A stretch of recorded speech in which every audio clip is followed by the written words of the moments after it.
a go. Plug in some more USB stuff to entertain the people.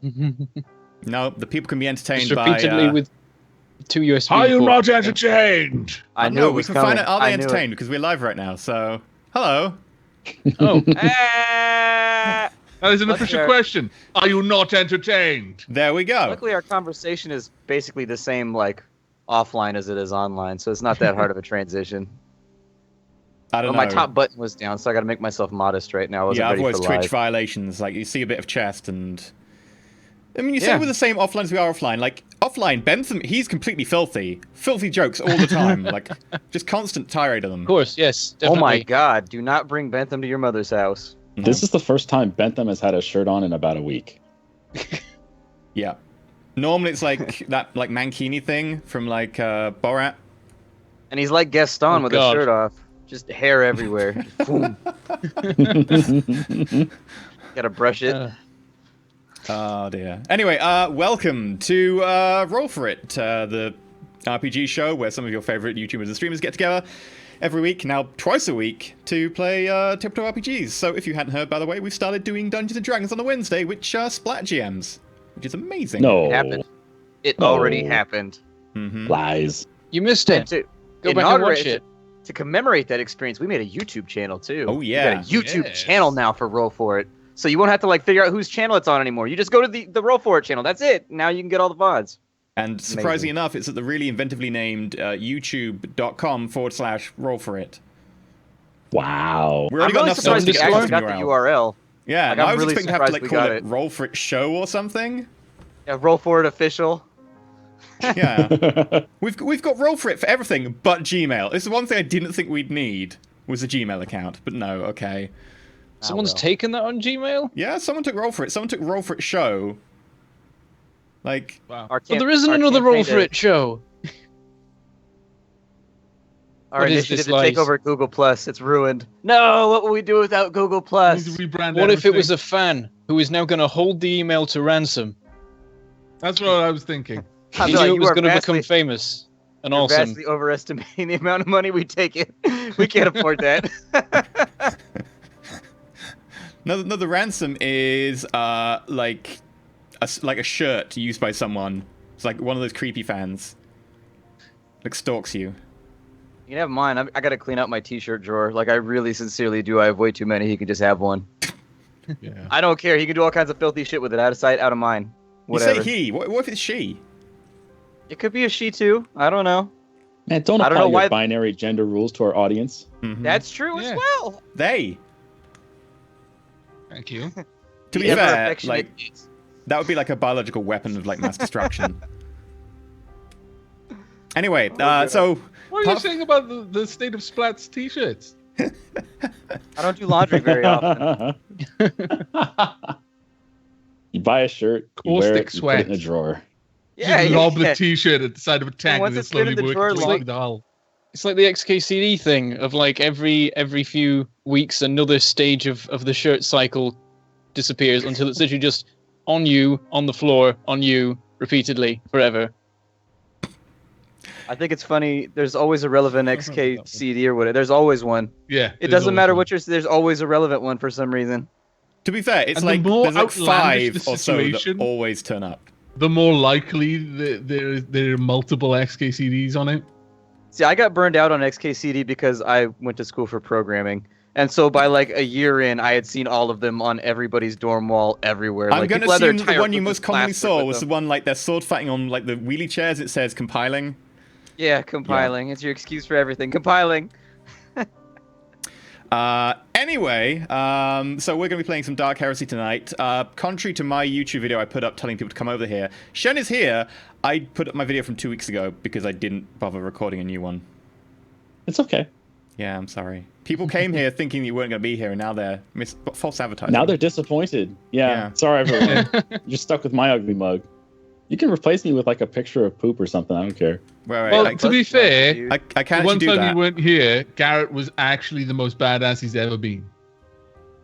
He made the best shot ever. And EE made you really devil may care too. Like we would ask you questions and you'd just be like, I don't give a fuck. It was just like, There we go, problem solved. What do you want? What do you want to do, man? I don't know. I think I'm going to get that treatment next week.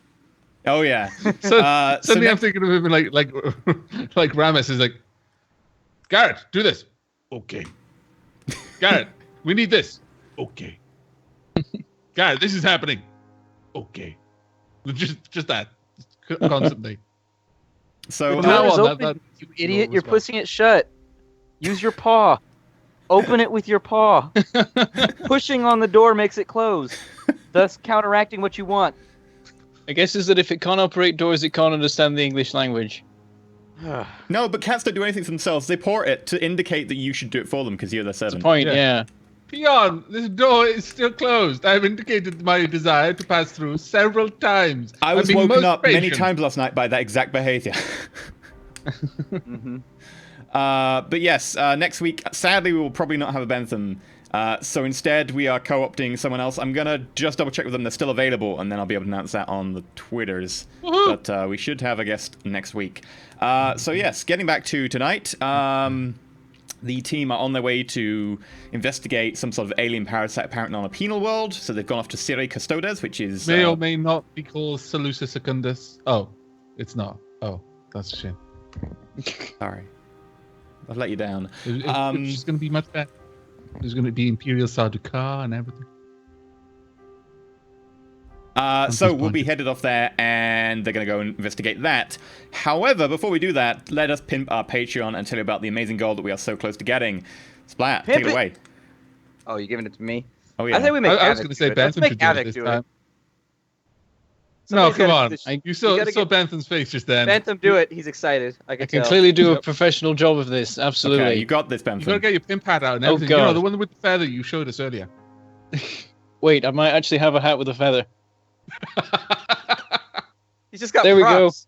He's like Carrot Top. There's props everywhere.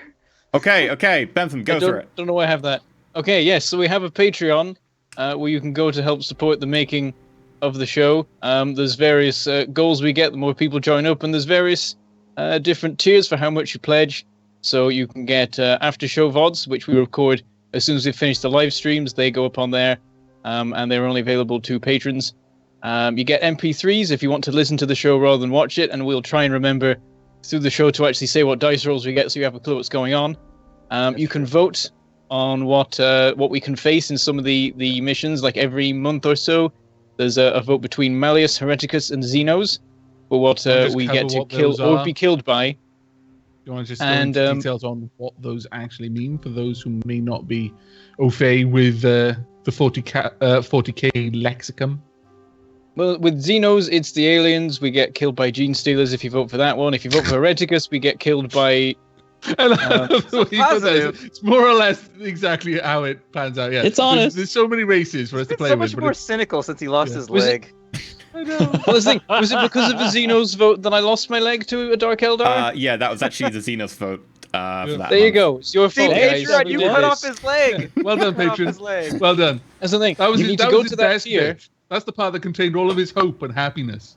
You're Gone gonna now. send some people to the confessional. Oh, I made a poor choice this week. I had someone had to cut off their leg because of something I did this week. Admittedly, I Darn. did ask everyone to vote Xenos, and then it was an Yeah. overwhelming vote for Xenos. But it's because I That's wanted good. to kill more gene stealers, not get murdered.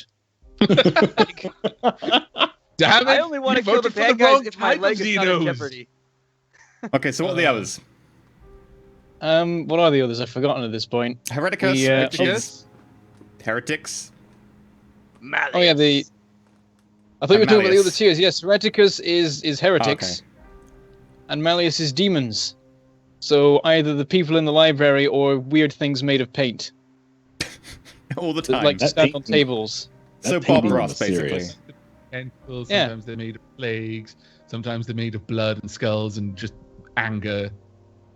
Well, Bob Ross would be the heretic, and then he would paint the demon. No, Bob know Ross that- is the fifth god of chaos. that demon would be so chilled out though. Here. Come on, We're it would just just gonna be put a happy there. little- That's how it would Just a kill happy you. little rune in the corner. That's true. It's true. It would look at you. It But would that's look what at the your paintings leg and say, did. "Well, just lop it up." Oh, what a happy little accident. But that's what the paintings did. They made you so calm you died because they absorbed all your life force. Point. I didn't realize. It was were actually a attacked by Bob Ross demon. 41st millennium Bob Ross. My lord. Little demon. The happy little demon next to our mountain here. Yep. This little demon's going to be our little secret. Don't you tell anybody about our little demon. That's the thing. He became a demon, and 40,000 years later, he has his revenge on the world for whatever we did to him.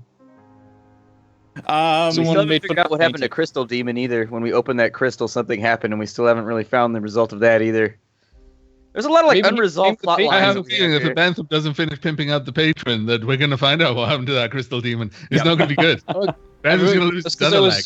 That's because I was reading the next levels of the next tier, so I could remember what they were. So next, you can look at the character sheets of us and the various enemies that we fight, and then the next one is you get your name on the bottom of the screen. It's over there. I think Yes, it's over there. that's the one. It's shiny. In It's the corner, shiny as hell. in the bit where the rolls go at the end of the stream. Your name is immortalized in the Hall of Heroes. Shannon's face gets replaced by the Hall of Heroes. Yes. Sort of. And yeah, and then at higher tiers, we just really feel the help deep down. There's a point where it's like, yeah, we're not giving anything more for this because frankly Yeah. we would feel really weird. I don't think about there's that. anything we could So- really give them though. Like, If you happen to be just filthy rich, like I don't know, you're a prince in the Arab Emirates, or you're Oh, come on, Avak. Aren't you a Nigerian prince yet? Russian mob boss's favorite son. I was He's gonna got say the lost, Queen. and you're his favorite. the Queen But totally no. watches us. Queen. Yeah. We're like Downton Abbey. Well, I mean, it's mostly her corgis that watch us, but totally the Queen watches us. The Queen's poor. She can't afford to donate. Well, she's getting like The a third of $1 billion to like redo a palace or whatever. Isn't her Yeah, that's why existence she's poor. subsidized? Spends all of her money on her palace. Palaces don't keep themselves. They're very expensive to heat, you know. What about my It- palace? it's- What about it's my only- palace? How come she gets a palace? It's gonna be like, you know, like £3,000 But for we a could go toilet into seat. It's why like, she yeah, gets that a toilet seat palace. doesn't cost that It has much. a lot to do with, like, you know, who was her father mostly. But Anyway, basically, so Dad's fault you don't have a palace. Sorry, Splat. if you want to support us monthly, you can do so on Patreon. You can also subscribe here, and you get like emotes, and Moobot thinks that you're more trustworthy than you probably are, and a few other things. So that's really helpful. And some people don't like to support monthly because they kind of want to be able to go, I support, I don't support, I support, I don't support. And if that's your thing, you can also tip us. We have a tip jar somewhere. It's not You on cut screen. the leg actually, off it's my over favorite there. character. I am Yeah. withholding my support. Mm-hmm. Or you can There's tip no to one show your support. support for cutting off legs. Yes. Yeah, One- that's, if that's either- that's more more legs. likely. Legs for the leg god. We are not above Pavlovian conditioning. If we suddenly get more support when someone loses a leg, that's going to be remembered. That's subtly going to influence our choices in the future. And What if that you need- happens, Like, all the legs need to be attached by More Velcro so that they can just come off and then you put them back on again every time. Easy. that sounds Come on, I like could do that with heretic mine. to me. Yeah, Velcro's heretic. Yeah. We also have, you can always use bits. There's a Twitch thing that apparently does things and stuff. And for instance, we've just got a tip at the top which says 10 bits, Bob Ross, God of Chaos, PG 908. I completely agree. Says God of Chaos right there. I actually want to see Along with artwork Truth of Bob of Ross War. doing artwork as the God of Chaos now. Oh, I no. feel like Slanesh would would Slanesh like Bob Ross or not? Because on one end he's passionate about art, but on the other hand, he doesn't strike me as being inherently sexual. Like you just don't get that feeling about Bob Ross. Oh, you don't Really? actually need to be inherently sexual to like do Slanesh stuff. You can just be like an artist or something, want to excel at a thing, which is like artistic and stuff. Maybe they would get along then. Maybe they would get along. Maybe. And Korn wouldn't like him because they were all like frou-frou artsy. Yeah, but he was It's like, soldier. punch shit! Was in the Murder is military. art. I don't know. He's got a way in with Korn. Which division He's- military? he's- Was he's he in stuff, the Space Marines? Was he in the Emperor's Children? Yes. Did he paint the fake tanks? Oh my lord. Okay, you know Anyway. what? We've spent a long time. We haven't yet started Purging Heresy. I'm normally My- budget my- like 15 minutes for just crap at the beginning, but we're over that. So we're gonna go straight in. We ended last week. You were going off to a prison world, SYRAE Custodes, to go hunt down apparently some sort of alien parasite that's been harvested or something on the planet to be able to create a drug that's increased in notability in the subsector. Yeah, what the hell? Cranial leeches? What? How rare is a cranial leech, and how many crowns/requisitions can I get for them? At this point, I'm so tired of failing my requisition rolls that I'm just trying to steal shit and trade it now. If he says like right now, oh yeah, it's very, very rare. Yeah, near unique. Sorry, totally. we couldn't find any Ravan. We looked everywhere. None. Yeah, backpacks. Alright. Honestly, we got a this is big just going to stack over transfer our into Rogue soldiers, Trader. You're just going to be undulating. like, we're not being Yeah. Inquisition anymore. We're going to be Rogue Traders. We've got an in. Yep. But Shipping yeah. leeches. So you're going off to SYRAE Custodes to investigate that. You've got onto the Emerald Tigress, the Rogue Trader ship that has carted you around previously, talking to Captain Horatio Valentine. Actually, their first name is Julius, but we've insisted on calling Horatio so far, so why not? And you are currently en route.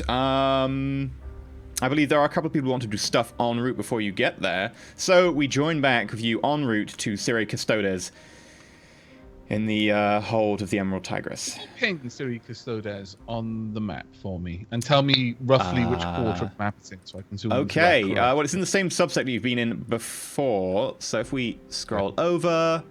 Right next to Erdus Dire. Bing. There we are. Thank you very, very, very much. Yeah, so you've basically been operating in that area so far. You know what I found out when I was doing the Roll20 tutorial? Hmm. If you Wow. shift click and hold down, it pulls all the players' views onto the spot that you click. Yes. Ooh. It's amazing. Mhm. It's the best, especially when you're bad at making maps like I am on grids that are too large.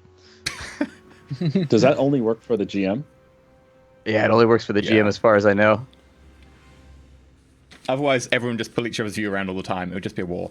So, yes, we join back when you're currently on the Emerald Tigress en route. Does anyone want to do anything on the way? We're still discussing our plans. That's Yes, I true, too. imagine at this Should probably point make a we've- plan. we've retired to a room or the captain has made available some sort of conference room for us. And we're there just kind of discussing, well, so, plans.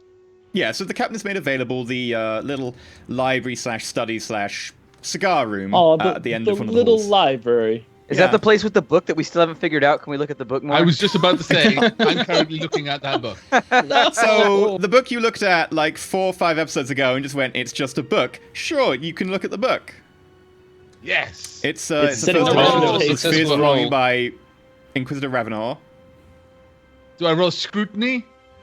If you want to God scrutinize damn it, sure. Yes, Can I I- want to can I- scrutinize this book. It may have details. Yeah, scrutinize that book. I'm gonna cast devil magic on my eyeball so I can look Fails. at the book better. You're gonna cast a psychic power, okay? So, Brander, plans? How are we going to get into this prison world? What do you think we should be doing here? Well, we could take the option of going under some sort of cover and trying to seek out the source of this while pretending to do something else. But we do have an entire planet to search. 5 different separate compounds that all could be the Perils! place. I'm gonna fade it. Oh, go on. Oh, I it's, thought- it's the early part of the game. You've just looked at a book. Go I'm on. gonna fade it. I'm gonna fade it. It's not worth it. Man. I have no safeguards against blowing us up with perils. Just a heads up, this is the first time he has rolled doubles. Well, second time. I did it Yeah. during the Oh? paint demon fight too. Oh, I 'Cause didn't that's notice what- that.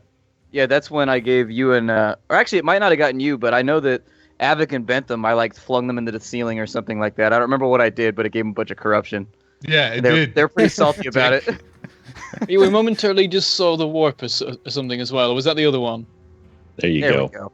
All better. Okay, fine. I now have plus 30 to my perception as long as I I maintain assume you it. casted that without the extra. Okay. Yes.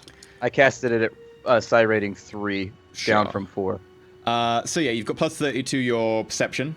Feel free to do some sort of scrutiny perception then. Hell yeah, we're about to do this thing.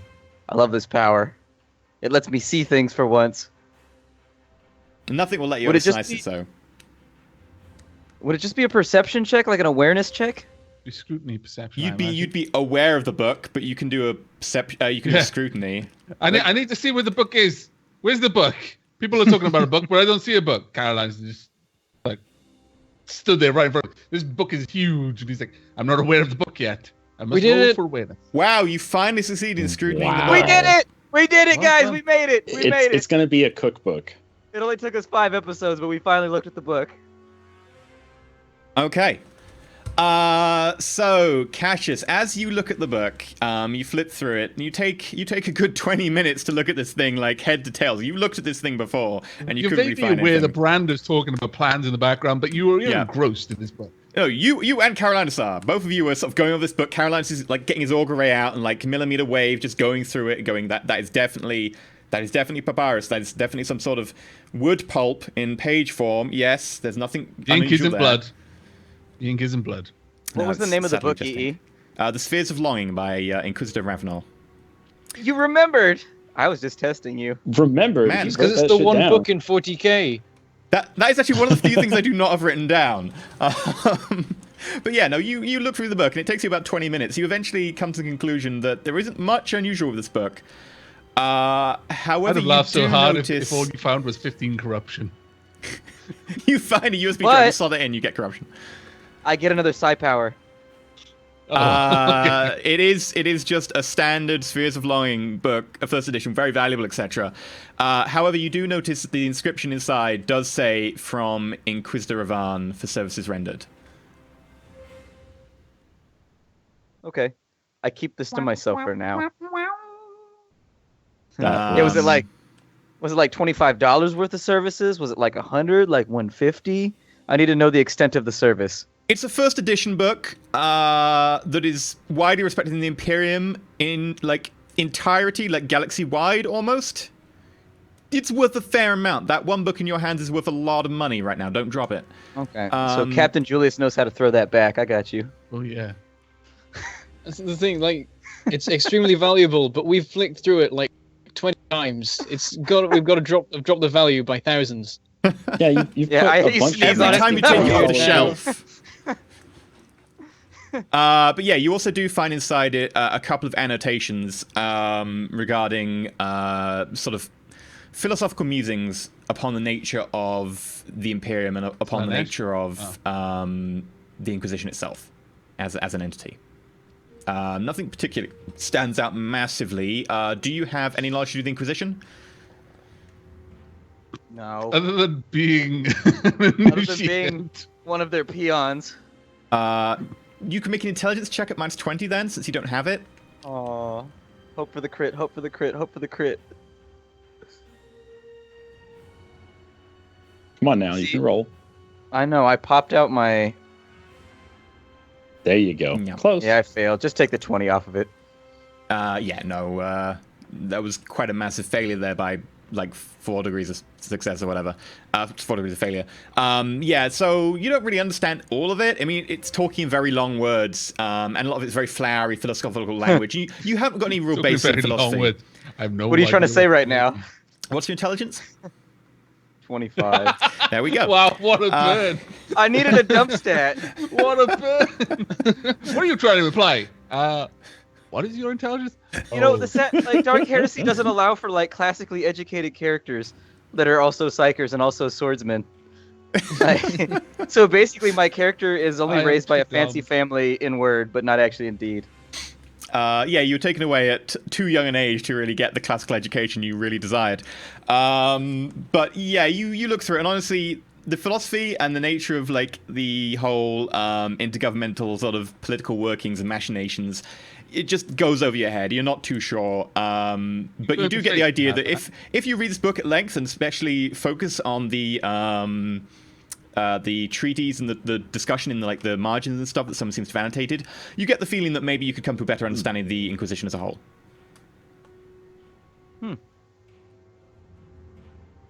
I slide the book matter-of-factly back into the bookcase, and we'll worry about that later when I've actually got time to look at it. Yeah. Meanwhile, Brander and Garrett have been talking for like 20 minutes. You turn back towards them. They're both feeling a bit tired that you've been looking at this book. Right. But yeah. So, just sum up what you and Garrett have said in the last 20 minutes and what our plan is now. The plan is for Cassius and Carolinus to go in undercover as prisoners. And Garrett and Brander are going to stay shipside in space and keep an eye on things from there. We'll wait to hear from you when you're done. As he says this, Carolinus, you do notice that the bottle of wine next to him, it's down to like it's probably a third left. I'm nursing it. Is it a red or is it a white? It's a red. It's a red, yeah. Is his face as red as the wine used to be? Oh, this is the second bottle, so yeah. Okay. I turn my attention Is it squarely like a cab or is it like a to Malbec? Brandon. Or like, I wait what are for we doing here? Brandon's version of what is being discussed. So, the plan we've discussed so far is to go undercover, pretend to be doing one thing while we're looking for signs of what's going on. But with us having an entire planet to search, it might be difficult to actually locate the source of the problem. So we could potentially get it so that they come to us. If we go in under some sort of cover, but then we make it quite obvious that we're investigating something, then the people perpetrating this could get worried and come after us. And as long as they underestimate us, that could work. Against this plan. Firstly, we do not have an entire planet that we need to search. The facility will likely only contain a set number of facilities capable of gestating these creatures, of conducting the proper transference between prisoners, certainly of harvesting whatever chemicals are the byproduct of the parasites' invasion of a host. Secondly, your assertion that they would come to us, you use the word might, and that's the part that I would be concerned about. What if they did not come to get us? What if instead they simply got off-world? If this is valuable enough that the Inquisition have been summoned to deal with it, then it's more than likely valuable enough to facilitate the rapid exit of any and all involved, even from a prison world. At this point, I walk up slowly. And the plan does have merits. It saves us the trouble of having to hunt. That's certain. It lacks, I think, a plausible out, and it allows our quarry time to fortify. If they know that we're there to do that, they're going to come at us with everything that they've got. Although it does simplify our investigation some. We trade safety for simplicity. I'm not at all fond of the idea of not controlling the situation, of not controlling the when and the whys of the battlefield. If we simply let them know that we're there, then we're giving them the control to choose when and how, or if, to engage with us. Yeah, the last thing we would want is them to either go off-world or go into hiding and just cease operations. We'd never find them at that point.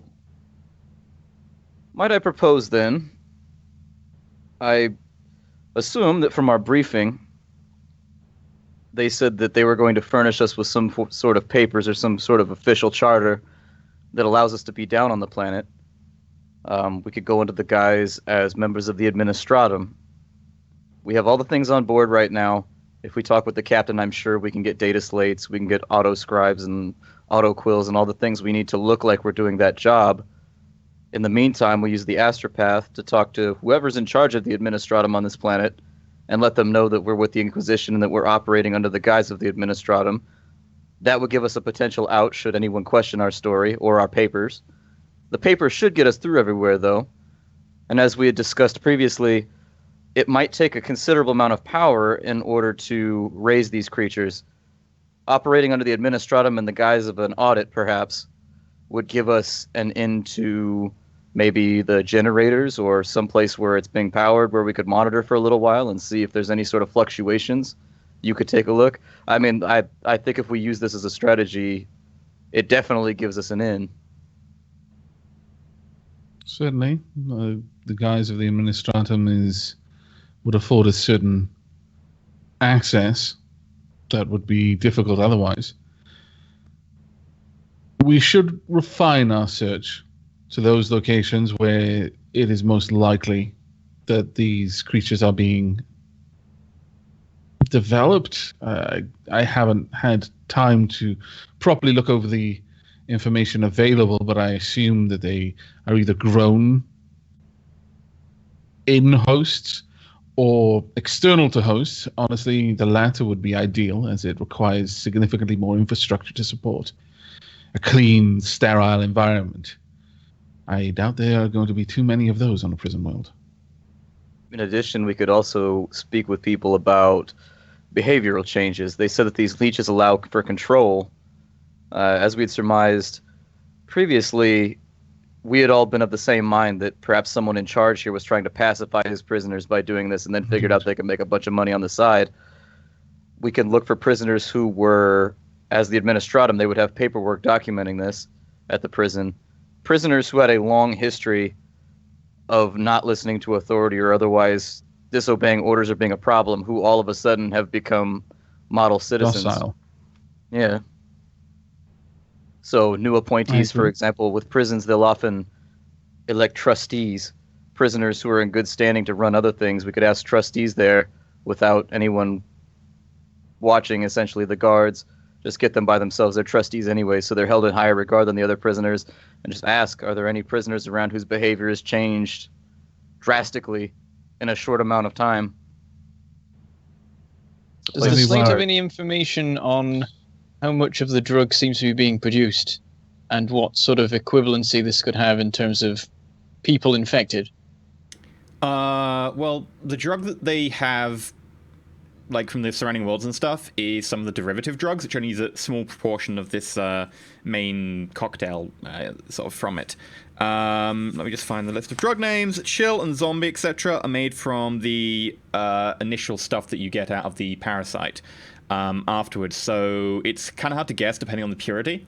But what they're looking at is sustained shipments, probably amounting to maybe 12 people a month, maybe a bit more.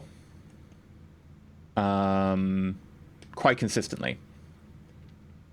So it could just be 12 people infected and no more. Well, you need to kill the person to really extract it from them, because it does involve taking it from their brain. So then there would be records of deaths that maybe have a bit too much of a pattern to them then. Are you saying this in character, or are you asking EE for confirmation? In character.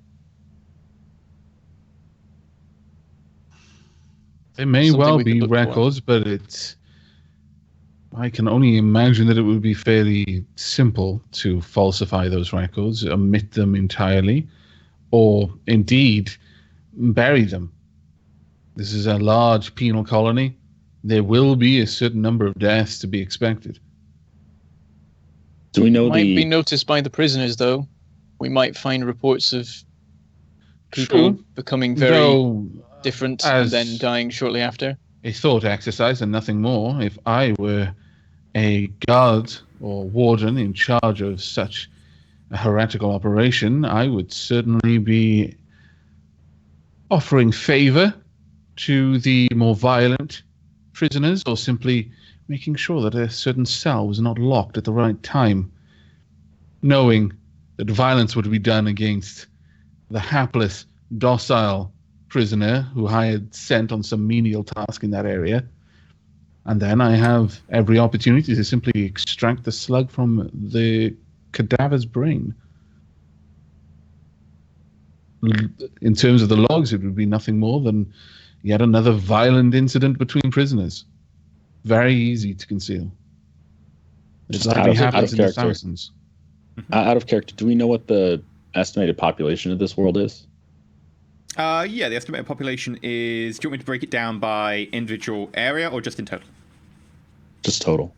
Somewhere in the region of 4+ million. Some between 4 and about 4.5, depending on the estimation survival rate. That's a lot of prisoners. Yeah, this is why, out of character, Carolinus has been like, yeah, we are not going to be able to just look at how many people died.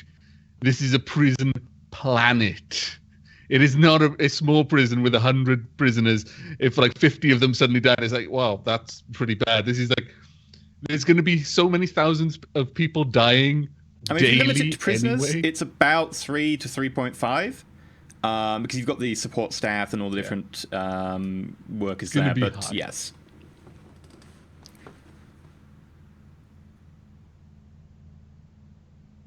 I haven't been quiet this whole time. I look up. Well, are we at least in agreement about the administratum plan? That should work. Yes, I see no particular reason not to go with this avenue. However, it may be... Well, there would be less reason for a member of the administratum to carry any weapons with them. And I am a little bit concerned, shall we say, of walking around on a prison colony that we know to be in some way involved in nefarious dealings beyond that which can be assumed of any penal colony without proper protection. We can only assume the guards are involved in this. I cannot see any situation in which they are not. It is a good sign that the numbers are so low. May not be a large number of people involved in the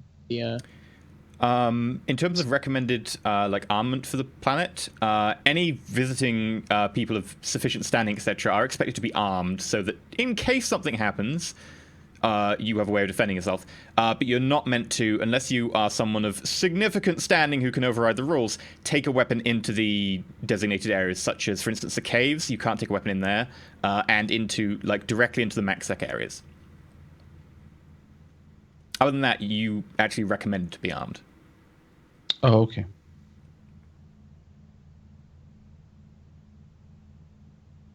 But given that we have no other alternatives, the administratum sounds like a reasonable starting point. If we have time, perhaps we could contact each of these parts of the world, the Alpha, Beta, Gamma, Delta, Epsilon, and just get an in with each of the administratum there. Get our foot on the right place, and see if they can suggest us where we can start looking around. I think for a moment, and it seems as though something comes to me, and I'm kind of like, what if the administratum is also in cahoots there? We may want to go above the planetary authority with whoever's in charge of the system, perhaps? Well, the system is mostly based around this one planet. This is the only planet of any significant note in the system. If you want to go above that, you'd be going subsector. Maybe you could talk to the people on other worlds who are in charge of the staffing of this world. Like, for instance, although it has a high number of Arbites, it also has a lot of enforcers who are directly pulled from other worlds, such as Eridus Dire. Beyond that, you're talking to the subsector people.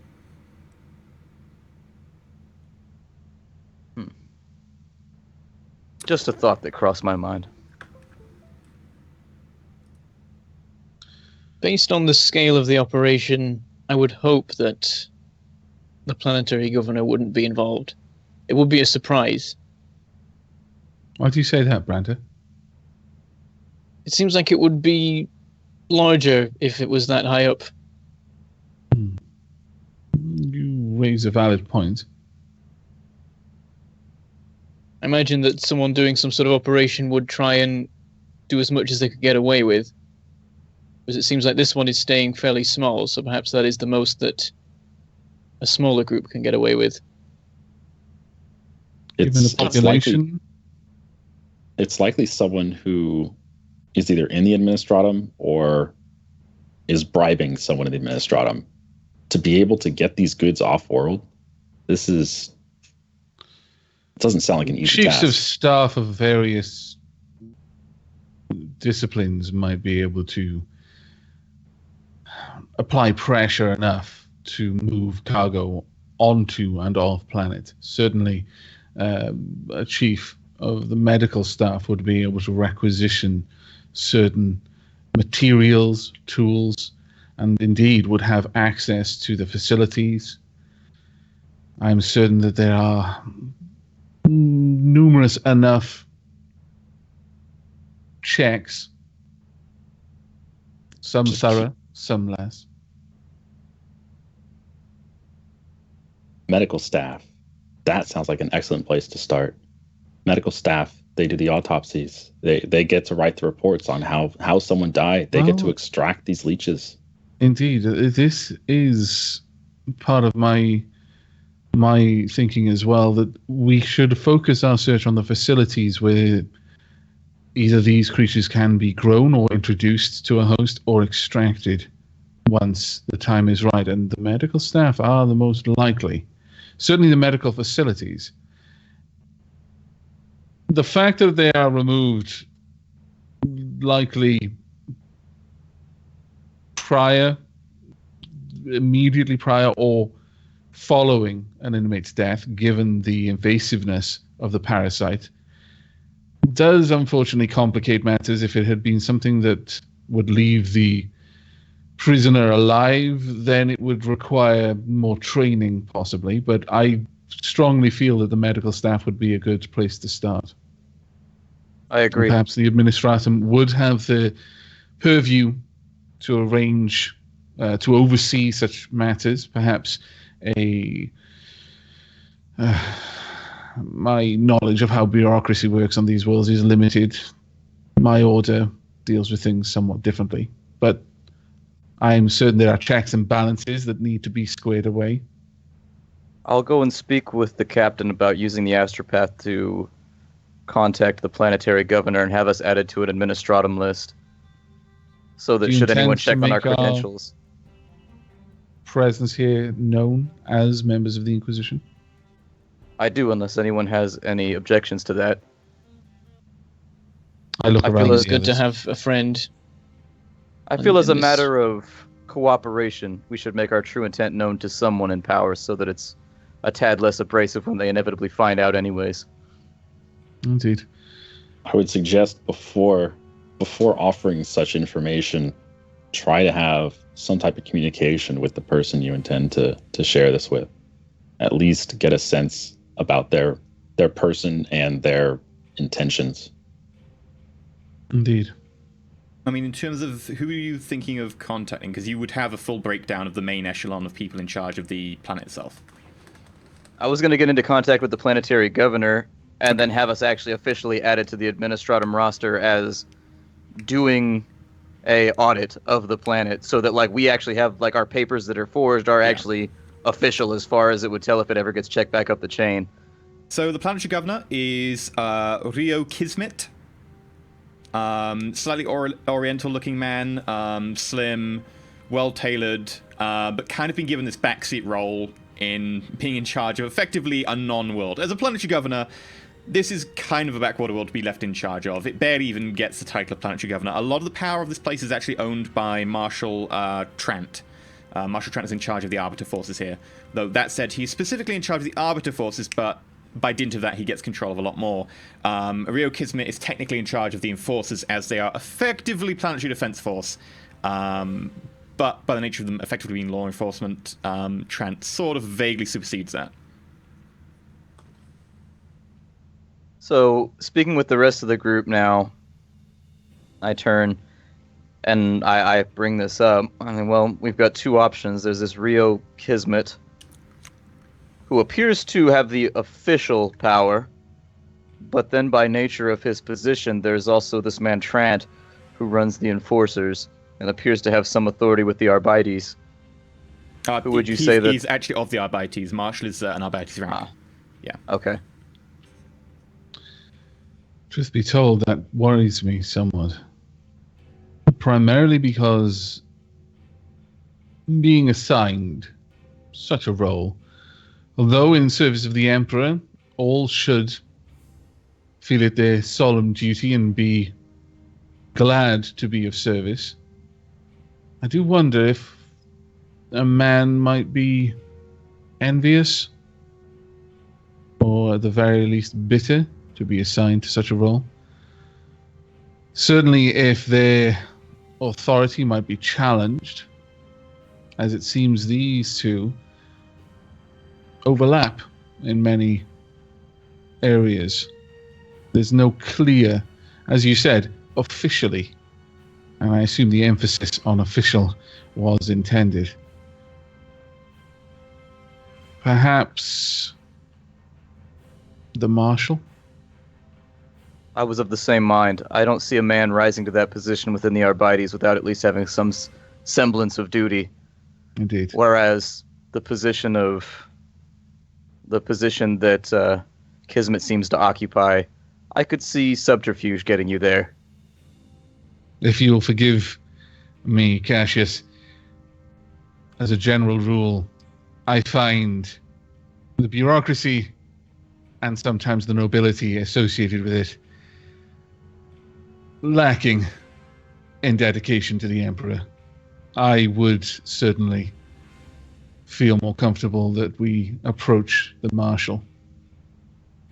Okay, I'll go speak with the captain about signaling with the astropath, and I'll feel out the situation, but as long as no one has any objections, I'll make us known so that at least someone on the planet has the ability to add us to a roster somewhere and give us official papers. Spying Garrett, like squinting, I nod to Cassius that that I'm happy with what he suggested. I've seen Garrett squinting and possibly even swaying a little bit. I wander over and I actually inspect how much wine is left, and specifically I'm looking at the number of empty bottles. There's at least 2 empty bottles. Is there any left at all? There's like half a glass next to Brander. Brander's still drinking it. I take it there's none left for me. Oh, you can go to the side cabinet and like. I'm responding now in character. Okay. Yeah, while they're having this conversation, I already have left, by the way. I just wanted to... Okay. I'm headed off to find the captain. I'm just blinking up at him. What? Literally, just setting the scene as you leave so that, it can be assumed what's going on there now, and you can go and have your important chat. You're too late to the party, Carolinus. Cassius, you ping one of the internal comms, and you're told that the captain is currently in his room. So you head over there. Mm-hmm. Okay. You get to his room. It's a very ornate part of the ship. Like, you can't see even like a trace of like the normal metal hull or the sort of the gantry and the sort of girders that make up the superstructure. This place, there is lush red thick carpet. The walls down the side are paneled in really good quality wood. We need to know: is it shag carpet? It has to be. I mean, I had shag it might carpet be. in one of my. Oh my god, it was the best. It was so comfy to lay on. I lived in a loft that had like 4-inch shag carpets, and it was just the best. You can make like shag angels. You could shag angels. Oh my god. Well, Yeah, I was sorry, going to that one say gets it's more lost of a in rough translation. shag, but Oh my god.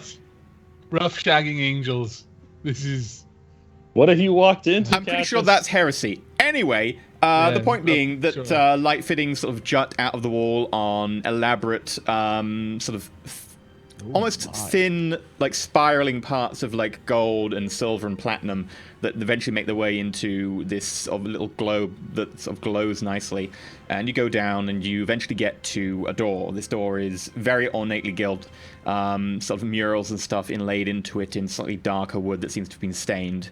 And as you get to it, the door just instantly just opens effortlessly. And sitting on a couch. For a second. I wasn't expecting it. Sitting on a couch, viewable just straight for the door, is Captain Julius, who is still sitting there, regal robe. Looks like it might be some sort of evening robe or whatever over the top of some like slippers that he's got on. You notice these slippers have got like a little pom-pom type thing on Bunny the front. ears? Bunny ears? No bunny ears, sorry. Robe and is he's parted right down the middle. He doesn't I seem figured bashful. they'd be the ones like Steve Urkel wears, where they're like the T-Rex feet that go whap wah whap wah whap wah whap wah. Every as time soon he as you takes a open the step. door, like a rolling smell of burnt incense and tobacco hits you, and you notice he's smoking a very large and somewhat vaguely pinkish purplish smoke comes off of it. Very large cigar. Ah, I thought that was going Cassius. something completely different when you started saying pink and purple. It was like, okay, I'm going to tune out for a little bit. My virgin ears. Ah, Cassius, welcome. Did you want to find me? I was told by the bridge that you wanted something. Yes, Captain. I step inside the room. I'll have need of your astropath, if that's all right, as we come upon the planet. Our business there unfortunately necessitates certain paperwork be set in order before we land. As you say this, there is a sudden rumble echoes through the ship and kind of judders a little bit under you. Ah, well, it looks like we found our way back into real space. We should be heading into the system now. Yes, feel free to send any messages you need to the astropath. Certainly. Have you ever visited this planet before? Well, I could tell you, but then I might have to kill you. Then perhaps I can rephrase my question. Do you know the man Marshall Trant? Have you ever had any dealings with him? I know him vaguely by reputation, that he's rather harsh, but then again, most members of the Abites tend to be. I have a little bit more knowledge of the planetary governor here, but I don't really know much about the Marshal himself, I'm afraid. Then what's your take on Kismet, if Trant is unfortunately a closed book? Well, son of a young noble. I believe that he went to be part of one of the guard regiments fighting up against the orcs on the northern section of the sector. Quite frankly, there was something happened, and he ended up here, somewhat of a backwater planet, and didn't really make much headway politically after that. From what I understand, rumors and so forth, apparently his military accomplishments were less than well received. I look to be taking in this information for a moment and just kind of, chronicling it in my head to make sure I don't forget. Thank you, Captain. That information is actually quite useful to us. I was not sure who to contact about our paperwork between Trant and Kismet. I think I've settled on Trant now. Well, it certainly seems a sensible decision, although I must admit I cannot vouch for Trant one way or the other. Kismet himself, I only know by reputation of gossip that goes around, so I cannot exactly confirm or deny any of this rumor-mongering. Sure. Absolutely. Thank you for your help, Captain. And as I turn to walk out of the room, I kind of look over my shoulder. I say, I had a look at the book in your study. Ah, yes. The same one I recommended to you a few months ago. Certainly. It appears upon the first cursory look that it went over my head, but I've spent some time with it on this trip. And I wanted to ask, and feel free to not answer if it's across the line. Were you like us before you became a rogue trader?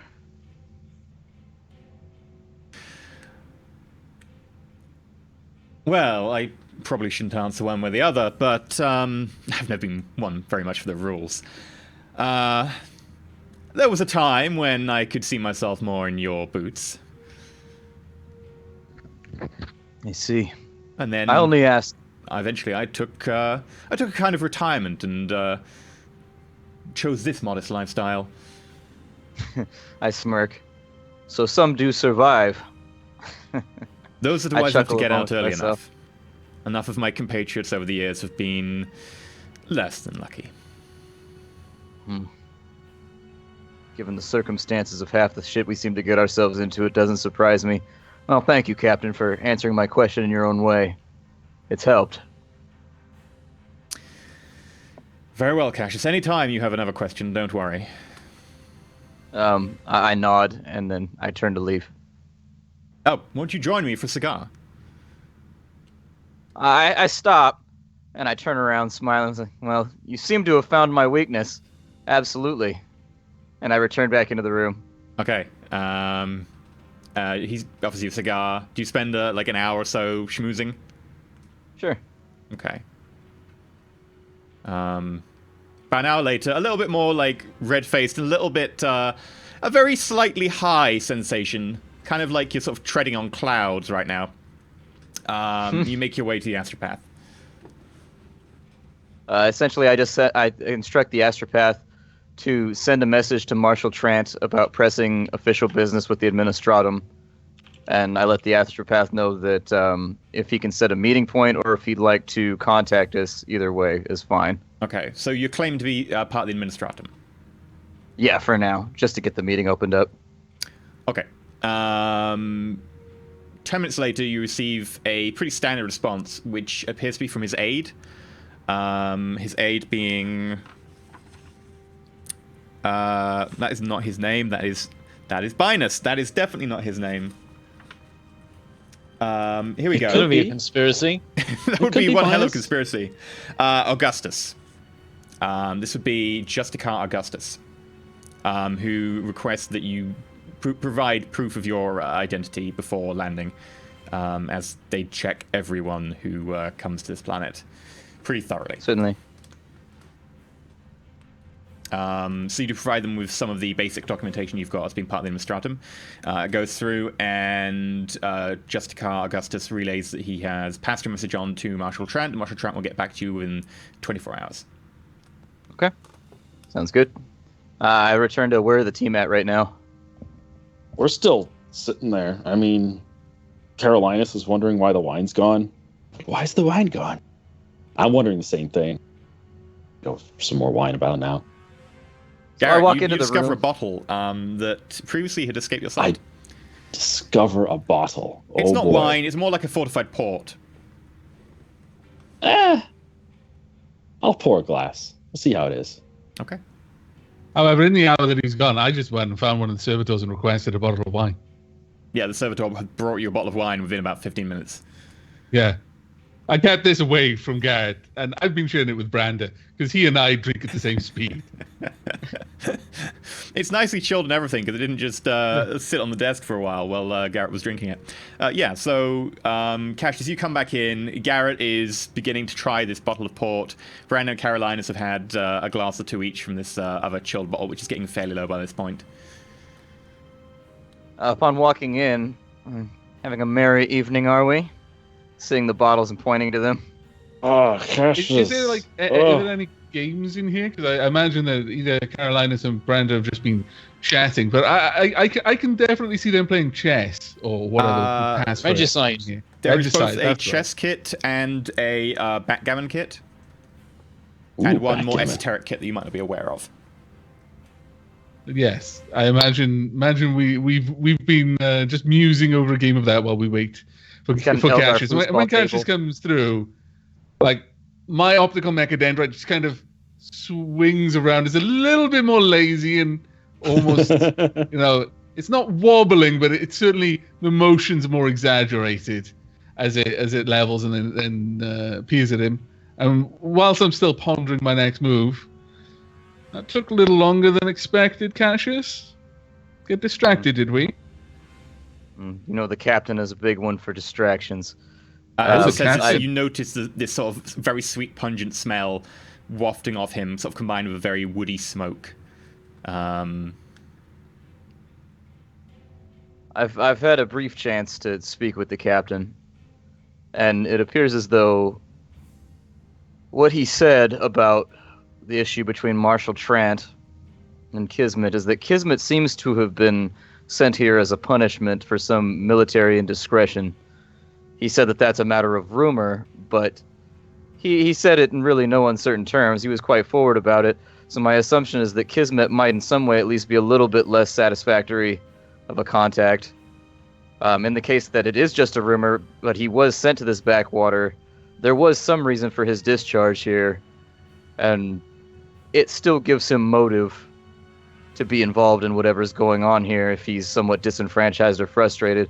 To the opposite end, the rumors about Marshal Trant are that he's a duty-ridden man who appears to be of good standing, and so I've put in with the astropath to speak with him about the possibility of expanding our alibis while we're on planet.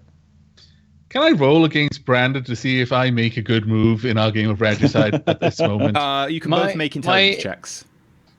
Yes. I was imagining, based on our comparative intelligence, that Brander was losing, and was very focused on the board. Okay, well, you might, your tactical knowledge from your days in the military might be serving you. Let's roll logic. Yeah, specifically logic, I'm doomed. I've got 21 versus 42. Oh wow, yeah, that's 3 good success. I've got 71 versus 11. At this point, I'm playing with you practically.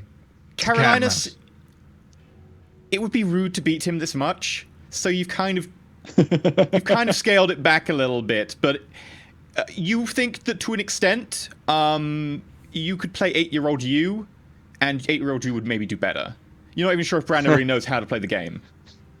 Maybe the alcohol's brains in in that leg that he lost. Here and there. Okay, I'm going to assume then I have had a very relaxed posture through this game, and I've just been kind of nursing a glass, and I've been giving Brander encouraging, comments here and there. You make a move, and maybe I will have positioned a piece more or less.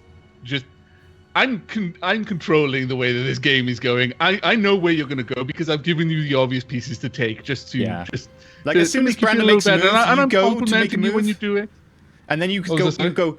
As soon as Brandon makes a move, you go to make your move. Then you sort of stop and hesitate, and you go, and you sort of draw it out a little bit, and then go, and it's like you were going to make that move like ages ago, but you wanted to just give him the idea that maybe you hadn't thought about that. Brandon's just staring at, like, he's leant right forward. He's like, Well, given that then, staring at it. Without really pausing my playing of the game, and this is probably visible to Cassius, I'm playing this game without really even having to think of it. I'm more or less on autopilot, so I just start moving now because my attention turns to Cassius now that he's entered. Well, that would indeed match my expectations, given what you had revealed to me of the governor. I suspect if he had a reason to be sent here, or not, I anticipate we will find a bitter individual who perhaps feels that he was destined for greater things than managing a penal colony. I think it was wise that we decided on the Marshal. Indeed. Doesn't mean he's behind the brainworms. Leeches. Whatever. A subtle difference, but an important one.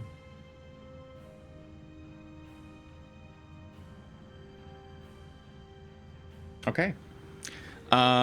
So you will have a reasonable night. Garrett getting blind drunk and stumbling eventually into his room. At least from his point of view. From everyone else's point of view, he stumbles into just a random storeroom and collapses asleep on his box.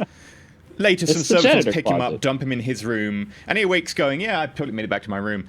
That said, 9 hours later, Cassius, you're sort of getting up, you're thinking about breakfast, etc., and a servitor comes to your door and reports that you've got a reply from Marshal Trant. Do you want to take it here, or would you like to go and take it somewhere else?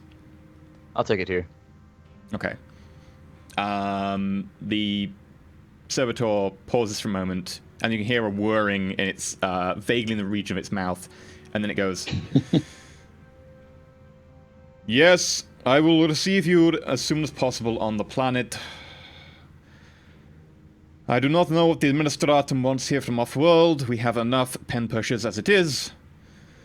But let me know when you set down, and I will be able to respond and take a meeting with you as soon as possible. Let me know if you have any further deliberations needed on my part to be able to facilitate your egress into the planet. I have made sure that people are aware of your coming, and you shall be taken care of. Marshal Trent out. Oh, not even the hugs and kisses? Damn. I take this in, and then I instruct the servitor to follow me as I gather the rest of the group, I guess. Certainly. I look somewhat satisfied at having a minion. I'm used to being the minion. This is nice for me. It's catharsis. Garrett, Cassius would like your attention. Brander, Cassius would like your attention. Carolinus, Cassius would like your attention. I respond in binary. Yeah. It says, Cassius would like your attention. The main reason I respond in binary is because binary is very hard to do with an American accent. And I find these American servitors heretical. Damn it. The God Emperor does not approve. They just don't make good servitors anymore. Oh, man. Jeez. Well, I'll grab my things and make my way there. I'm not going to grab my things. I'll put on a shirt. I'm going to head over there. That's Okay. Is this better than Cassius's normal. room I'll or take where? it. Beggars can't be choosers here. Garrett I'm walks happy. in wearing only a shirt. like a nightie. Just a long shirt that goes down to the knee. Doesn't leave a lot to the imagination. I put my hand up like this, and you can see that I'm specifically talking to the top half. Noticing this, the servitor goes into the bathroom, gets out a towel, and then just holds it out in front of him. Is it a big towel or a little towel? Let's be honest here. It's a bathroom towel. You've got some big towels Is in it there. tented? You're fine. Is the morning glory a foot? He's right holding now? it like a foot or two away from Garrett, not to be impolite as a servitor to be right up against someone. They've got some very basic social protocols in there. Don't worry. If only Garrett did. Garrett servitor. There we go. Sorted. Seeing everybody file in, or is just Garrett here? Does he get here first because he doesn't get ready, or Just Probably. walks there. does he lazily make his So, way there? Brenda, Carolinus, you make your way in about 30 seconds later, and you're greeted As we by enter, all you're we greeted see by is Rump. hairy bum. Yep. It's like, Does this universe have a equivalent of coffee? Yeah, recaf. yeah. Okay. I'm gonna pester the servitor who's holding the towel for some recaf. Certainly. And it drops I- the I towel lean and goes and gets across some a little coffee. bit to Brenda. Isn't he wearing any pants? I don't You know. At this point I don't ask. You said get here. I'm here. My face when I arrived was shock, confusion, exasperation. I mean, it's Resignment. almost a fear test. That order? Resignation, I think, was probably the last one that crossed more or less everyone's expression after a few moments. Yeah. Everyone make a fear test. Branda runs screaming from the room. Carolinus poos Up himself. corridors. No. Yep. As I'm running away, I trip over and lose my other leg. Yeah. On a a short bit of particularly sharp corridor. houseplant. Ah! A few moments later, the servitor comes back from a side table in the room where a little recaf machine sits and hands Garrett a ceramic mug inlaid with silver filaments along the side that make a sort of image of a tiger. And in it sits some very dark, brownish liquid. I'm gonna throw the towel on a chair and have a seat. Okay. Nursing the cup. Oh, what'd you want, Cassius? You get a response from the world? I'm specifically not looking in your direction. I'm looking at the others right now. Yeah, sitting because down you're hasn't sitting- helped. Yeah, you're man-spreading right now, bro. I'm not feeling it. Has he cocked, his ankle up on one knee and just like... Poor choice of words. Poor choice of words. No, very specific choice of words. I'm kind of expecting to put one knee on top of the other and then change legs. Oh, we're going... Oh. Let's not. Full on guys. basic The instinct. difference Yeah. being Let's that not. nobody is looking. Right into the eye of the serpent right now. Look at this direction. At everybody else. It's a shame no one's a bard, because then you could just sing Eye of the Serpent, and it would be amazing. Can Yeah. I roll to see if it's good recaf? Roll perception for how good Roll it is. lower recap. Roll influence, I guess? How good recap you've experienced in your life? It's a good point. As far as you I'm can not tell, even sure you ever it's actually drank recaf before. reasonable. As long as it wakes me up, I'm happy. Recap Yeah, is the servitor, dank. having judged your blood alcohol level vaguely last night, has a rough idea of how much caffeine you need this morning. As soon as you take a swig of this stuff, it is almost a syrup in how thick it is, and you are Ooh. instantly like, woo, like awake. Like a certain clarity hits your brain. It's almost a little bit too real for you. Oh, there we go. Why am I naked? No, that's always answered. There's always good reason.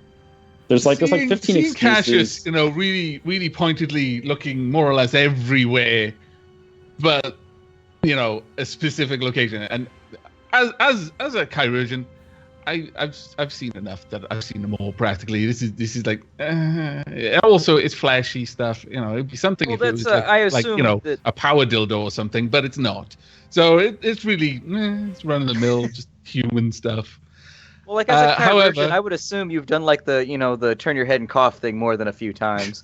I mean, it is what it is. I do speak to the servitor in binary, just telling it, go back to Garrett's room, bring a pair of his pants. It says certainly, sir, and it leaves. You didn't do the Microsoft Steve voice. That's because the servitor didn't do the Microsoft Steve voice. It just went. But does his what accent does his binary have? We discussed this previously. Did you say it was American? No, that's specifically why I'm talking in binary to them, so they don't sound American. Because you can't Americanize binary. Just ones technically, it depends what pitch they're choosing to use the binary at. It's not an accent. It's just a different stand of binary for different machines through the ages. So you can tell certain different protocols, etc. It's like it's like an accent among binary speakers. Makes the binary sound as American as possible. I do like, although just for brevity's sake, we're like going or whatever to signify that binary was taking place. I strongly suspect that effectively, when they're speaking binary, if anyone's seen the episode in Star Trek with the binars, they literally just talk more or less in the binary, but they speak so fast that it's just almost a continuous sound to anyone else. No one else really can keep up, but that's effectively what they do. I mean, there are limitations to how fast you can do that through air, because air is not a great medium, so it sounds vaguely like a very uniform, almost white noise, but it's effectively white noise. Like, it's not the internet dial-up tone, etc., etc. Yeah, but looking back to Cassius, you were saying, I've received my reply from the marshal. The marshal does not seem enthused that the administratum has arrived, but who is enthused that the administratum has arrived? I have brought you some pens. What? I'll put the recaf down for a minute, and I'll grab the pants. And I'll just lay them on my lap. Just puts them down like some sort of napkin. Yep. It achieves the goal. I actually guffaw at that. It's like I look back to Cassius. Hopefully, doesn't bother me one bit. I don't know what's bugging you. Carry on. I suppose it won't matter over the long term, because I plan to come clean with the marshal about our duties on the planet, and if he is the man that's been described to me, he'll be perfectly okay with cleaning up whatever this little operation is, and hopefully his demeanor will change. It is promising that he didn't try and fob us off. He did actually accept a meeting. Someone with something to hide might have tried to have us meet with some aid of them instead. I think that's encouraging as well. I think when we had to pick between these two, my concern was that they both would be hostile and we'd be walking into a situation where there was no support. But with the Arbites on our side, I could see this going quite a bit smoother. Indeed. Well, all that remains is for us to conduct this meeting with the Marshal, and based on how accommodating, we can then move on to investigating the planet. Have you had any more thoughts regarding how we should approach this investigation? Or is this perhaps a conversation best kept until we have conducted our discussion with the Marshal and we have a firmer understanding of the political lay of the land? I don't know about the rest of you, but I'll be needing an alias when we go down. the Caligo name, unfortunately, echoes a little bit more than I prefer. And so I'd prefer not to take any chances. I'll be using an alibi on my paperwork if at all possible. It is a reasonable precaution, though I fancy my family name will be known to few. Still, obviously, it would be best if we not simply introduce ourselves to the fullest of our abilities the first time we meet any guardsman or indeed prisoner.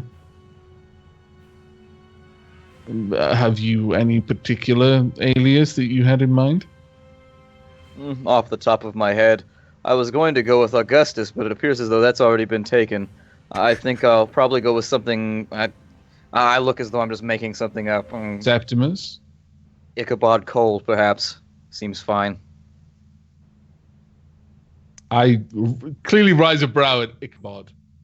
That's the name right there, man. If somebody's named Ichabod, you know they slay demons. I seem to... Almost as if I'm nodding in like, yeah, that's pretty good. I just kind of shrug a that'll do kind of expression. That'll and I do. look to Brandon. That'll do. Perhaps I could go by Gregor Athorn. Something I've thought of before. We might need names. I was about to say, you seem to pluck that name not from the Immaterium, but you appear to have put some thought into it. Well done. Prepared.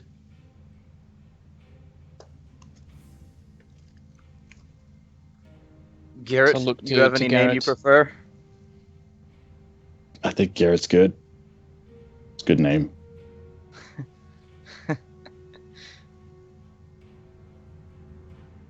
I look back to Carolinus. Catching the look, my eyes kind of roam for a moment, as if I'm considering before I return. Just don't even look at Omadon. chat. How do I spell that? What was it? Sorry. Omadon. Omadon. Omadon. We're supposed to be Omadon, right. Gregor Thorn, Ichabod. What's the last name? Cole. But not like Cole. the burning thing, like Cole. Okay, and then we've got Garrett. You sure you don't want to be the burning thing? It's a solid, down-to-earth name, that. I am Cole. the burning thing.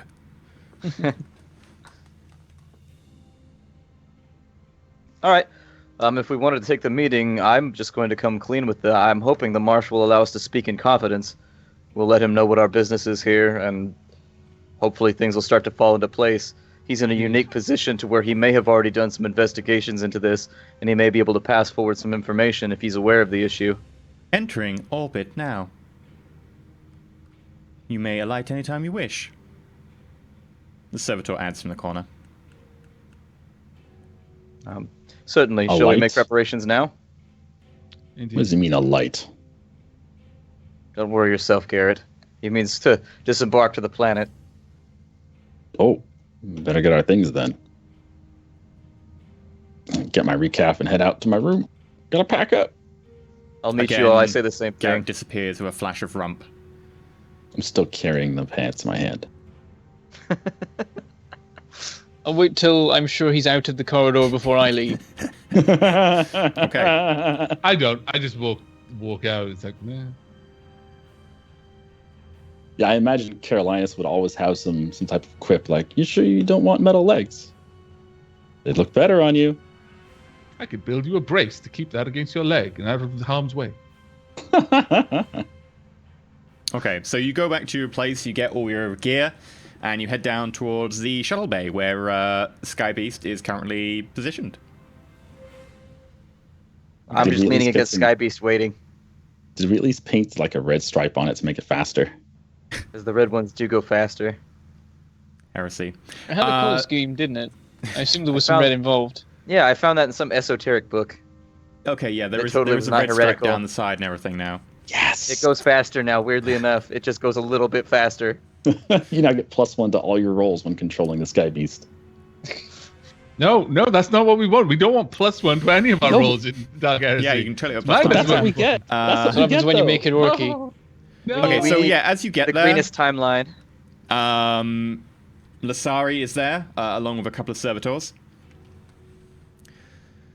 The captain could not be here. He is busy handling all the arrangements for being in orbit.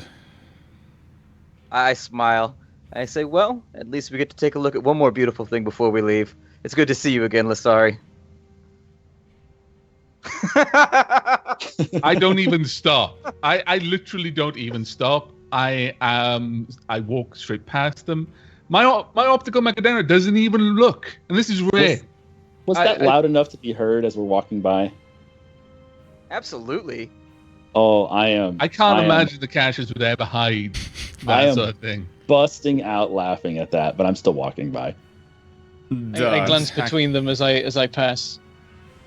You walked between them?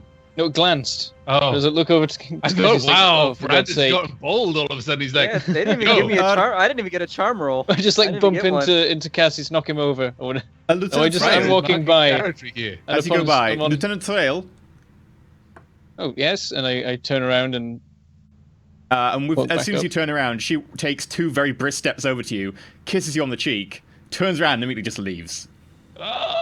As she's walking away, I say, sometimes I feel like you do these things just to hurt me. I just stand there for a couple of seconds blinking. I grin at Brander. You're still kind of like, Grease wait, what 2 moment happened? right here, Grease 2. Next, he's going to be riding around on a motorcycle, and there's going to be a whole musical sequence. It's going He's to gonna have be to learn how to dance then.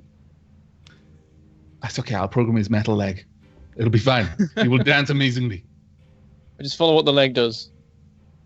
That's See, heresy. I'm just like Following your own lead. That's a new one. I just watch as she leaves. Like, okay. And after all those successful charm checks, too. After all those successful charm checks, I haven't failed a single one. I burned fate. And this just basically you burned fate and had to roll. Branda had to do nothing. This just I know. says how This is not how mechanical. different you are. Let's take this to the rule book. The leagues of difference I know between you. exactly what's going on in her mind. Don't worry. So you get upon the shuttle. I'll make ready to leave. Okay. Slightly distractedly. I'm gonna take up the seat next to Brander, Okay. and I'm still laughing a little bit. Are there any like seeing daggers or anything going between Cassius and Branda right now? No, Cassius is fine. He honestly, this is just diversion for him. This is a nobleman's play. It's like, oh well. Carolinas, make a fellowship scrutiny roll. Okay. Let's see. When Garrett comes into the cockpit, I shoot him a look of, what are you doing in here? 50-32. You're not sure. You look over at Cassius. He seems fine.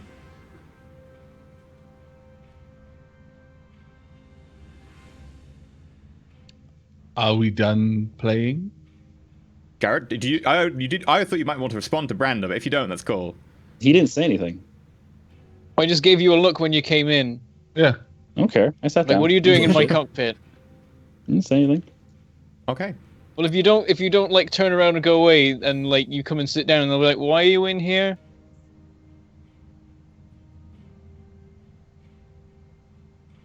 And Garrett just doesn't respond. I'm just grinning. I'm gonna take it. I'm gonna say Just I wants to be think you. included. Yeah, I just want to be included. I was gonna say I think you. I think you may have out Cassius. It may have happened. Well, I think it was all his own work, to be honest. You think he was playing wingman from the start? You think he knew what was going on? I think he just isn't having the desired effect. I mean, I'll be honest. This is a pretty small shuttle. I'm pretty sure Cassius can hear you by now. Well, I wouldn't say that much if I'm he fairly wasn't certain here. with my He's perception. got his thumb on the intercom on accident. Cassius, come in here so I may ridicule you into your face. Did you actually say that? No. Is that? Oh, man. I was gonna say, you hear a I was gonna loud say that's sigh awesome. from behind you. Cassius walks in and hands you a black token and leaves. I take the white one off of you. I'm like, And with that, the shuttle leaves the docking bay of the Emerald Tigris, leaving the 1-2 kilometer long. For all intents and purposes, it's almost a cruiser does behind. Branda let Garrett stay in the cockpit? I kick him out. I'm opening a bottle of wine. Let's make peace. In I the cockpit, kick you that's out quicker. illegal. We're gonna get a Heresy DUI. It's not illegal. This is space. Brenda, Yeah, make we're a gonna be strength like check. A DUIH. Garrett, Branda could basically just say, "I'm not flying this thing until he's out of the air." Garrett, He make failed a dodge check. He's a critical fail. See, the question now is, do I mind wipe Brander so he can't remember he got kissed? That's the real question. That would I ruin imagine you would, everything. yeah. Yeah, so then she's gonna come back next time and he's gonna be like, "You did what? I don't Garrett remember that." dodged with 7 degrees success. You failed with 7 degrees of failure to grab him. That's a 14-degree difference. You just go to leap at Garrett just to try and wrestle him out the door, and you're not exactly sure how. In the space of a second, you go over to where he was, and he's now sitting in your seat behind you. You just look behind, like, what? He's now in the captain's seat. He's now in the captain's seat, and he's got the 2 glasses, and he's filling them up with this bottle right now. Come on, have a seat. Get it out of your system. Listen, last time you consumed something in here, it went very badly for all of us, especially you. I'm going to stop you right. I didn't know what that was, and now we As- know. As he's saying this, I shout from the back, "You almost got executed." Just reminder. Thanks again, Daddy. I had to erase a man's mind. It will never be the same again. You don't even know how to fly this thing. Why did you come here? No, I'll scoot over into the co-pilot seat. Sit. Shut up and fly. The comm unit on the Sky Beast suddenly sparks into life, and a voice comes over it. "I don't know what's taking you so long, but you can leave. Oh, for Emperor's sake, and I I think start you got the everything wrong up impression. You're allowed to go now." Brandon, make I a flight just- check with plus. Yeah, you're re-entering atmosphere, Man. so plus 50. This girl is harsh. One Is second this, she's is this kissing you. operate Aeronautica? Yeah, that's She's the got one. places to go and people to kiss. Plus what? Plus 50. It's a pretty standard Whilst check. I full on buckle myself in doing this, and not just not just a regular. I plug myself in, but I am, double, and I'm tying knots with the bracing, and I'm looking across the catches. Garrett's in the cockpit. Are you sure? I suggest just be cautious. It's like the At this voice. point, I'm holding out a glass of half full wine over to Brander as he's flying. I can ignore imagine it, that all and me as and we're- Cassius are hearing is like, not in the cockpit. As we're pulling out, I just say, "I swear, if you touch anything, I'm shooting you in the leg." Wait, phrasing. I guess it still applies. Anyway, you head down into the atmosphere. You manage to weather the somewhat thicker atmosphere of this planet and head down towards the indicated landing pad. The structure you come across is actually attached to Beta Prison. So the Beta Prison facility is the open prison one. Well, it's not open, it's open to an extent. Prisons have a lot more freedom there. And attached to the side of that is effectively a very large facility where a lot of the administratum, the planetary governor themselves, and a lot of the, effectively the normal civilians who just live on this planet to mostly do jobs that help those people, basically have their area. It's a very small city. Population probably somewhere in the region of 200,000. Is this where the marshal is? This is where the marshal is, Garrett and didn't in need to addition, roll. this will be where the planetary governor is. I'm just amazed Garrett didn't need to roll willpower to resist pressing buttons once he was expressly told not to. I was distracted. I had 2 hands full of wine. What am I going to do? Not drink them? Put double one of them fisting down wine. on top of the thing while we're going through the turbulent re-entry, then press a button. Garrett, But make a obvious. toughness check. Uh-oh. Uh-oh. Why a toughness check? We're all gonna die. We're Oh, gonna dear. burn up in the atmosphere. This We're gonna be his genuinely frightens me. He just wasn't tough enough to make it Yes! through orbit. Yeah, Well like done. you go through most of the bottle of wine on the way down. Re-entry takes a little while, and by the time you get down, you're most of the way through the bottle. You're feeling pretty good still. I mean, you are getting a little bit drunk, but surprisingly, still fairly clear-headed. I mean, you'll take like a point of fatigue, but only 1 point for having most of a bottle of wine. So it's pretty good going, especially considering you didn't really eat this morning. He just started with wine. Garrett's a man's man. Liquid breakfast. Anyway, So you settle down middle-aged wife diet. on what is effectively like the surface of a giant dome, giant armored dome. You can see into it. You can see a number of buildings, even some primitive sort of vegetation, sort of the odd sort of very sparse tree in there. And there are several domes like this around. And you settle down onto a sort of pad that juts out from the side of it, big metal plinth. And you settle down. And you notice that you can now see into the dome, and around you is pretty much entirely glass. One tube leading up to where you've landed. Do you have any facilities for going outside? The void suit. I have a rebreather. You mean like rebreathers and vac suits? Okay, so reminder for those of you who didn't catch the environmental warning from last episode. The environment of this planet is heavy gravity. In addition to that, it is not great atmosphere. Don't stay too long outside. You wouldn't want to hang around, put it that way. Other than that, you can spend a little bit of time outside if it's to go from one room to another. I don't have anything. We didn't bring stuff. Probably should have talked to the captain before we left about this. I'm unpacking the void suits that I very specifically took off the space station and put onto the Sky Beast. I mean, it's going to be unorthodox, but it's still a sealed environment. They're going to be looking like you're idiots, but you won't die of poison. Actually managed to convince. You said I could. I literally asked you, can I take 4 void suits? And you said, yeah, that's fine. You find decent void suits. They kind of busted up, but they're not busted up on the level of duct tape. Sure. Yeah, you've got those if you want them. The atmosphere is just bad for like breathing, isn't it? Eyes are okay-ish. Effectively, like if you don't spend too long out there, you'll be fine. Like if you spend like 30 seconds per minute out there, no real issue.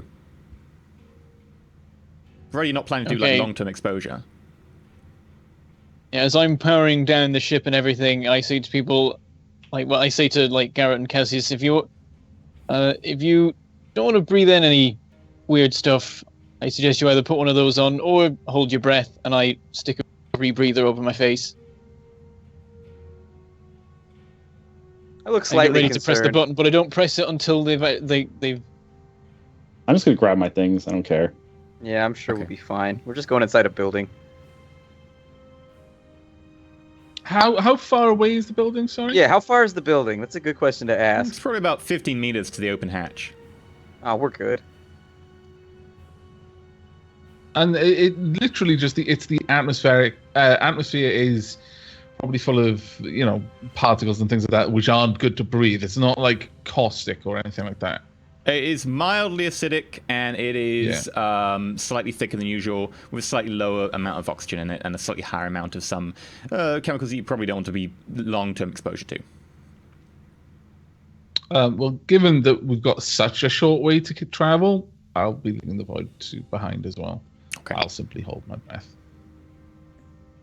So as you get to the shallow, ready to leave, Branda presses the button, and instantly the back goes, and you're greeted by a little bit of a sandstorm of effectively dirt and soot that sort of plays itself over the metal, leaving vague tarnished marks now on the previously quite nice chrome that had been polished up since your last encounter.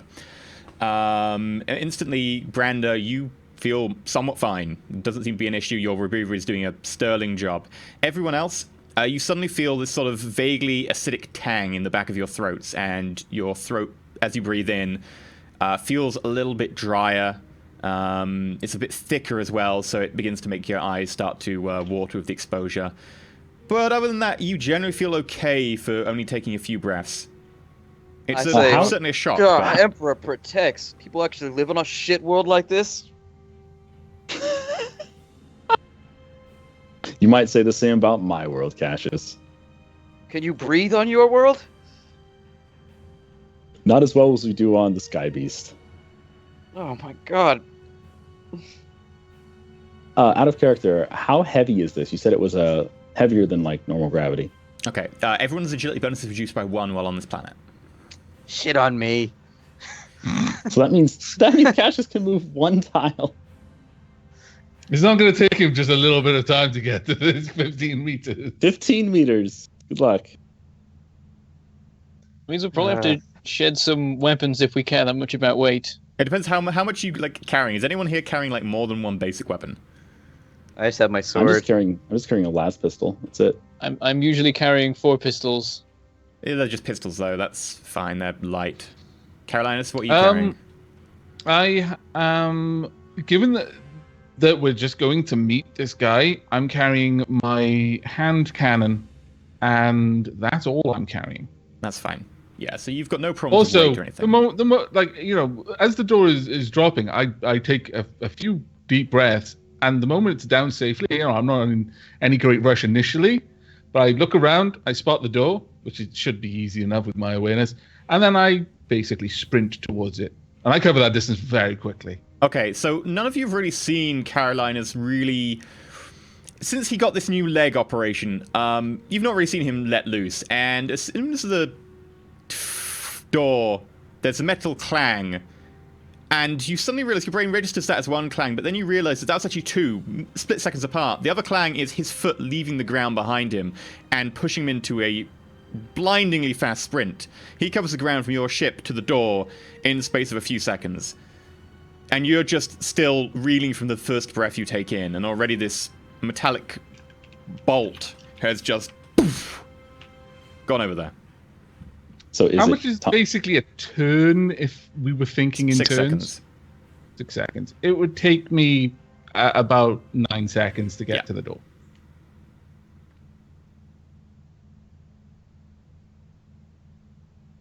I would sigh if it didn't hurt my lungs so much. I just start moving towards the door.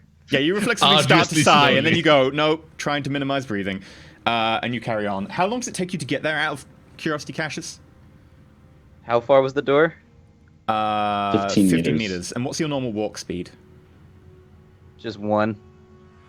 Right now, because I only have an agility bonus of 1. Oh, Okay. that's true. Our actual walk speeds are in meters, aren't they? They're not in feet. Because I was in meters, yeah. Yeah. trying to... I cover that distance ridiculously fast. I covered that distance in 3 seconds. Yeah, I thought so. So yeah, you cover. I mean, I could start running it, I guess. I don't know. Okay. Well, considering you need to make it there before the end of time, I assume you put a little bit more effort into it and you try and run. You can't really run on a high gravity world. It's just putting a lot more effort into your paces because you will hit the ground. You got to run. He's got a bionic leg. I find this delegation to be biased against the beautiful members By of the definition, party. a run involves a point where you've got both feet off the ground at any one point. You never have 2 feet on the ground, whereas a walk, by definition, you always have 1 foot on the ground. You've seen that video of a galloping horse, right? You got to actually get your feet off the ground. It's amazing. Yeah. Whereas Cassius hops. you just Just can't. I run Chris, it. can't I on feet the on ground, and then he 36 looks up at the meters sky every and goes- 6 seconds. Yeah, so, Cassius, Yeah, what's your run speed? It would be 4 per turn. 4 on this planet. Or I know it'd be 6 or whatever. Whatever the fastest move is, the run action is 6 times agility, so yeah, it'd be 6. Isn't 6 sprint? And run is 2. Isn't it? Well, No, full move No, sprint- is 2 times, and then run is... Okay. I mean full move, 6 not times, yeah. run necessarily. You can run if you want. I mean, if we wanted to get I would. here before the end of the episode, he probably Yeah, should. he needs Okay. to run. It takes me 20 seconds to get to the door if I full run. So, Carolinus, you turn round. By the way, you've just ended up at the door, flanked by 2 Arbites that you didn't really have a chance to register were there until you got there because you instantly poof. There are 2 Arbites sitting there, and There's suddenly a large, mostly metal man with macadendra. you can't tell their expression because they've got like full face visors on for this because you don't want to stay outside for just ages.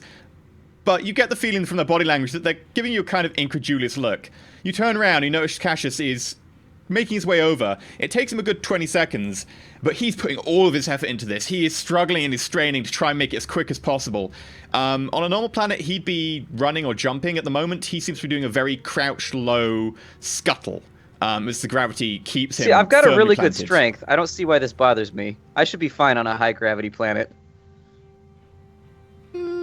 True, but then again, part of walking is still balance and stuff, especially on a world where you're not used to it. but you don't tire from it. Put it that way. Your strength keeps you from tiring so quickly.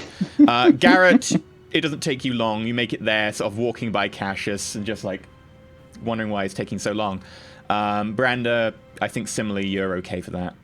I'm just comfortably walking along, happily breathing through the rebreather. He's possibly keeping pace with Cassius, to keep him company. Might as well. No rush for me. Yep. Just pat He's him on like the one of back, these people who "You can drives do it." along when he sees someone jogging and just starts playing Eye of the Tiger, just to motivate them.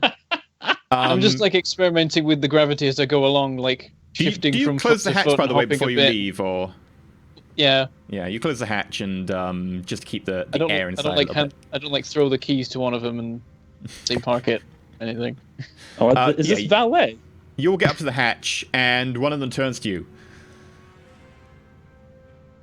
Are you here to see the Marshal? I'd say, indeed we are. About administratum business. Can you even breathe, Cassius? Come on, you're like...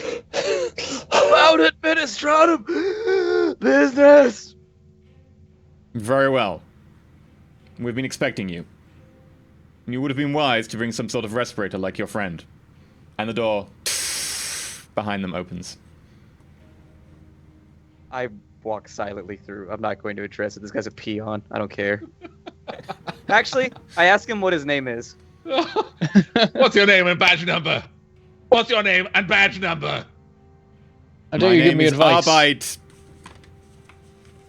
I love how you just made the GM make up a name for a random... But I have to go to my right, name this list guy- every time you ask me random peon names. This guy's going in a report.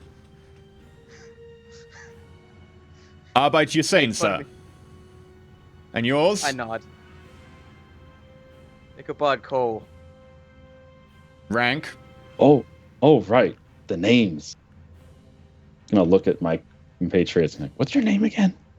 God damn it. Out loud? Yes.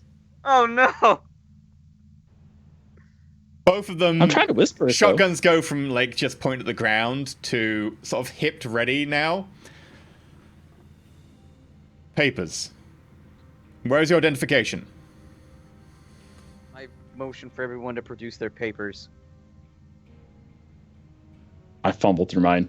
Hand it over. It still says Garrett. Just his name. Garrett. But I'm smiling. I'm not even drunk in the picture. I'll be honest, when you submit for the ID, you would have been asked for a last name, and since you didn't specify one, Cassius, what last name did you give him? I probably just used his normal name. Nobody's gonna recognize him anyways. Okay. And, Omadon, I assume that's your last name. No, it's my first. Okay, so, Cassius, what last name did you give Omadon? Oh, I had these written down somewhere. Okay, I assume it's Drackle then. Yeah, I think I kept people's names like somewhat standard in case we slipped up. So we could just be like, oh yeah, it's his middle name, and be like it was an inside joke or whatever. Sure. Okay, so he goes through all your papers at length. You spend about 5 minutes standing outside as he verifies each one independently over the radio. Cassius, Garrett, Branda, all make me toughness tests.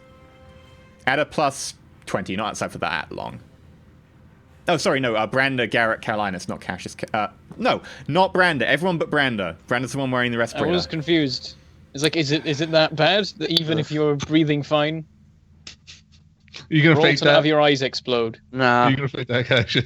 nah, that's Okay. fine. Garrett, it's a bit tangy, the atmosphere here. It's certainly a bit thicker than you're used to. And you keep them to rub your eyes a little bit, which only makes them stream a little bit worse. But in general, you're toughing it out. You've been to a few places doing certain jobs for your in recruitment for the Inquisition, and you've encountered a few interesting things. Your homeworld isn't Come on, massively E, hospitable. just say it. Just say it. He's the Inquisitor. He's been the Inquisitor's garbage man for a while. That's fine. Yeah, you've encountered hostile situations before where the environment isn't particularly friendly and you're good. Carolinus, quite frankly, you've been in places in ships which are not conducive to a long lifespan, and you've encountered fumes. I've basically been the Yeah. mining canary when I was a child. I'm kind of used to strange, thick, atmospheres that do strange things to my lungs. And also, I'm just closing my eyes and watching through optical mechadendrite. Yeah. Conversely, Cassius, on the other hand, having been a little bit pampered, has never really had to encounter such a toxic and unfriendly atmosphere before now. Cassius, you can very quickly begin to, as you wait, it goes from a tangy taste to an irony taste. Oh dear. And your eyes continue to trickle everywhere and become raw and pink. And then you note that you've got a little bit of blood on your tongue as the back of your throat is starting to bleed ever so slightly. Oh, on the back of his tongue, not on the corner of his mouth. Okay. No. It's just very, very faint because most of it will still be internal to his throat. Cassius, you take 1 point of fatigue. And in addition, because you failed by 4 degrees, you take a point of damage. Okay. That's what you get for living on a pampered ocean world like Caladan. I know you didn't come from Caladan. It's also what you get for going to a world where I've told you the atmosphere is terrible, and no one requisitioned a respirator. I would have, we were going to make the roll anyways. I mean, what's the point? Eventually he goes, it's all in order. I'll be keeping an eye on you. Feel free to go in. Thank you, sir. Welcome to SYRAE CUSTODUS. I go we can get a good cup of recaf. Maybe ask the Marshal's aide once you've seen him. I'll let everyone else go through the door first, seeing as I can breathe fine. Okay, everyone passes in. Might be an offer. I offer Branda a nod of thanks and step inside. Like, up to this point, the others have probably noticed it. In fact, me and Garrett, by the seams of it, were both doing this. We were just breathing shallow breaths, and at least for on my part, the moment I'm inside, and once everyone else has come through in the airlocks and all other air cycled, there's a very notable. Yeah, so and I hold the breath in my lungs as if, like, yes, I like this feeling. My lungs are full of good air for now. So the outside door closes behind you. Then there's the sound of a... And the air becomes a little less thick, a little less oppressive around you. And then there's suddenly a different sound kicks in. Sounds almost like someone has a hairdryer with like a few beads inside it. And the air becomes a little bit less hazy, a little bit less tinged with black soot. And your eyes stop streaming. And then there's a of blasted air into the side of each of you. And a voice announces over the tannoy, please, turn in place. I do. I'm used to these sort of things, thanks to... You turn in place, and eventually the blast of air cuts off and the inside door opens. Awaiting you on the other side of the door is a somewhat short, but well-set woman who looks like she's maybe like a rugby player, like maybe back in the line somewhere. Full, like, tactical armor for an Arbites, but without the headpiece at all. Can they still play rugby in the 41st millennium? Probably not. It's probably not lethal enough. I was about to say, they're quite civilized, actually. They're not half bad, these 41st millennials. Her hair, black, is shaved incredibly short to, like, maybe about half a centimeter. And she pries you up and down with a dacelet in her hand. Are you the ones that I've been waiting for? I step forward and producing a glow stick from out of my jacket and lighting it. That would be us. Hi, I'm the Justicar. I'm the aide of the Marshal here. Certainly. Ichabod Cole. I shake her hand. Thank you very much. We've been expecting you. And you would be Gregor Thorne, Amadon Dracul, and Garrett Ironhand. I nod. Okay. Mm-hmm. I'm going to need to make a roll because some of you are using real names. Have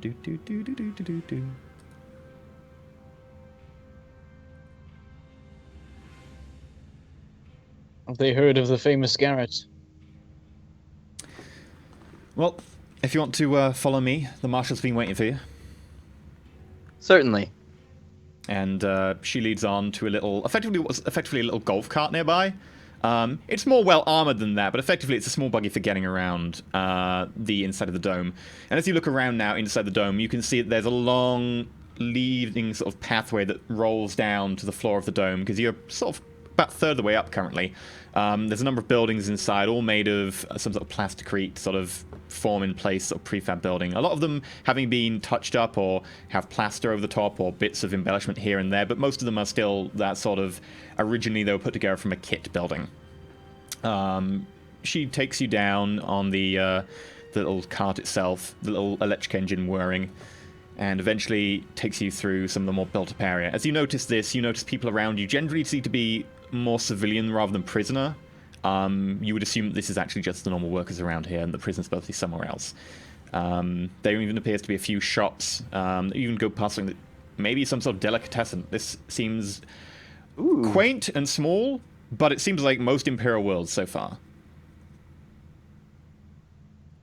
Eventually, after a little while, you head towards a much bigger, more imposing building. This building is set now into one side of the dome itself, and actually, from when you came in, you could see that it actually crosses between two domes. This building is more built like a castle. There is a separate building entirely that you would guess to be the governor's palace. It's sort of a much more majestic, much more oriental kind of feel to it, with sort of inlaid gold and so on in certain places. But the building you're going towards is pretty much a black and grey, just monolithic block. Very, very small windows, if any, when you see them. The door itself, a big burnished metal door. Yep. Has she cast any glances to us on this journey? No. She's pretty much been straight ahead of you all the time unless you ask her a question. Okay. And as she gets up towards the door, she pulls the cart into a parking space nearby and indicates fuel to exit. Okay. We're here. Thank you for your guidance. Will the marshal be by shortly? Well, I'm going to take you to see the marshal at his office inside, if that's okay. It's absolutely fine. Thank you. This will be the main precinct fortress of the world. It actually crosses over into the other dome, which is actually where we keep most of the prisoners in Beta Colony. How many prisoners are kept in Beta Colony? Beta Colony has actually got a population of around 1.2 million, depending on intake. It has capacity that can take up to about 1.5 if we stretch it a little bit. Of course, being the sort of minimum security prison, they've got the ability to move around pretty much at will. We don't really have to have many these are minimum here. Security prisoners rather than any... I see. I mean, obviously, they're prisoners enough that need to be separated from the main body of population in the Imperium and sent over here, but they can get by without having to infiltrate or do any major work with them.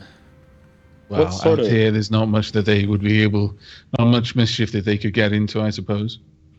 Precisely. If any of them actually tried to leave the dome or too long, they won't have to make it very far.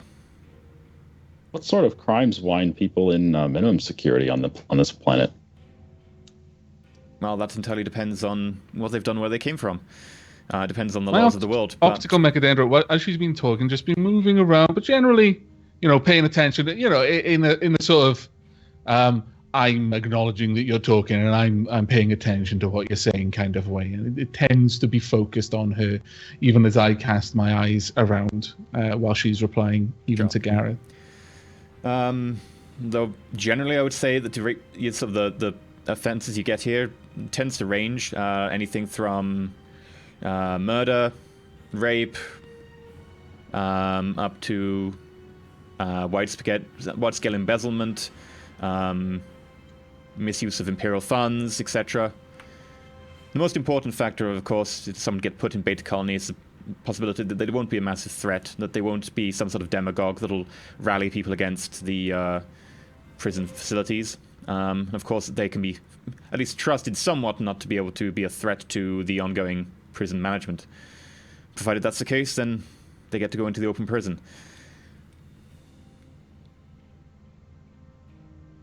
Anyone worse, then there's always the caves. How do you keep your workforce alive with the atmosphere being like it is outside? Are they all fixed with respirators? No, they're not meant to go outside at all. One of the very sort of advantageous things about this planet is if they try and escape, where are they going to go? We control the only spaceport. The entire spaceport is fitted with explosives. Should they try and escape, we can just remove it. It would, of course, hamper operations here for quite a while, but they would be getting off planet. Are you self-sufficient in the case that the spaceport was blown up? Are you able to produce your own foodstuffs and supplies and so forth?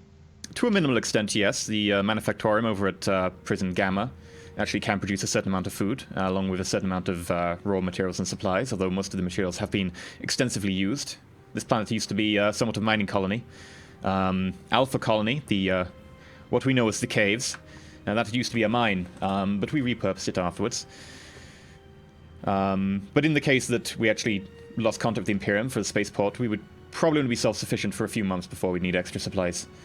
That said, if we then choose to restrict supplies to the prisoners, we could probably get by for 10 years or so. I shrug. I mean, they are criminals after all. Yes, quite. They are fully expendable. I looked at Branda as if he was about to say something and raised my brow in question. Once I finish talking, I say, so these caves, do they have some sort of air filtering system, or are they just open? Most of the caves themselves, we run a certain amount of interference with the atmosphere over the top of them. It prevents most of the acidic nature and some of the particulate from getting inside. They aren't fully enclosed in the way you'd expect from our domes, but it does offer them a certain protection against the elements out there. Okay, so it's not an entire death sentence then. It sounded like you were just throwing them out into the open air. Not quite. We tend to get prisoners that people at least want for some reason alive. If they wanted them dead, I assume they would have executed them on their own planet. Can I roll I'm not sure what I would do for basically insight. Would that be scrutiny fellowship? Yes. Basically, every time she's specifically engaged one of the people here in a direct You want to see if she's got a conversation, answering response to questions. that person in particular, like she's recognized someone or whatever. Yes, exactly. Okay, sure. That's why. I did a Psyniscience too, and I actually passed, so I got a 1355. Yeah, so what you get from this place is mostly a sort of normal background you'd get from an Imperial world, from roughly where you are. It's a very regimented, sort of normal background noise. She herself doesn't appear to be a psyker, from what you can tell. You're quite a few degrees of success. The people around you, nothing seems to be massively going on, although you get the sense, looking vaguely in the direction of Carolinus with this Psyniscience, that something's changed.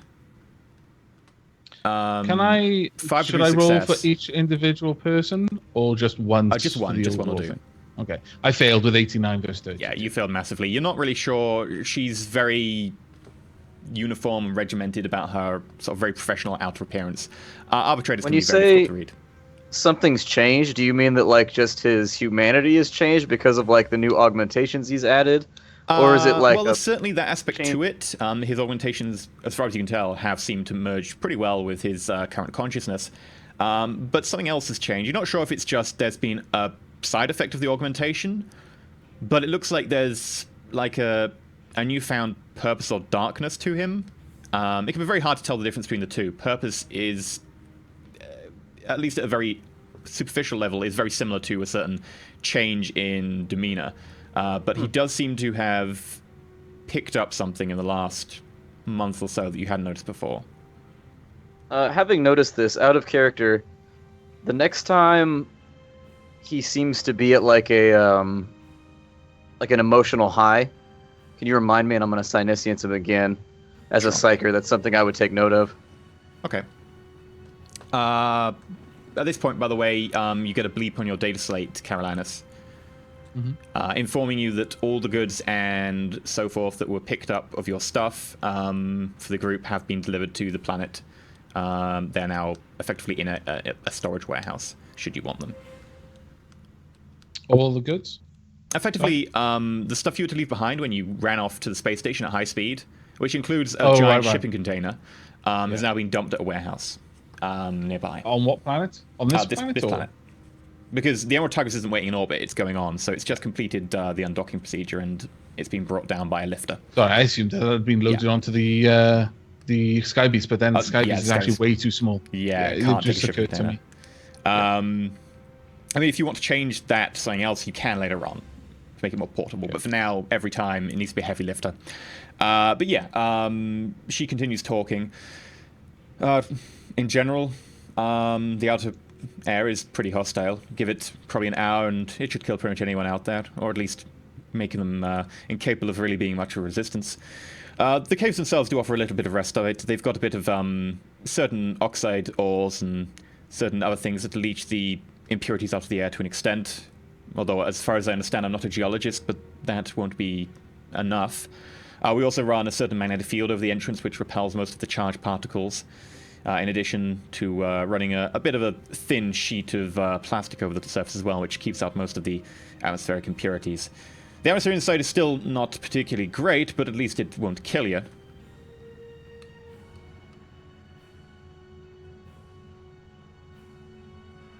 Well, as fascinating as this has been, we have pressing business with the Marshal. I'm sorry to hurry you.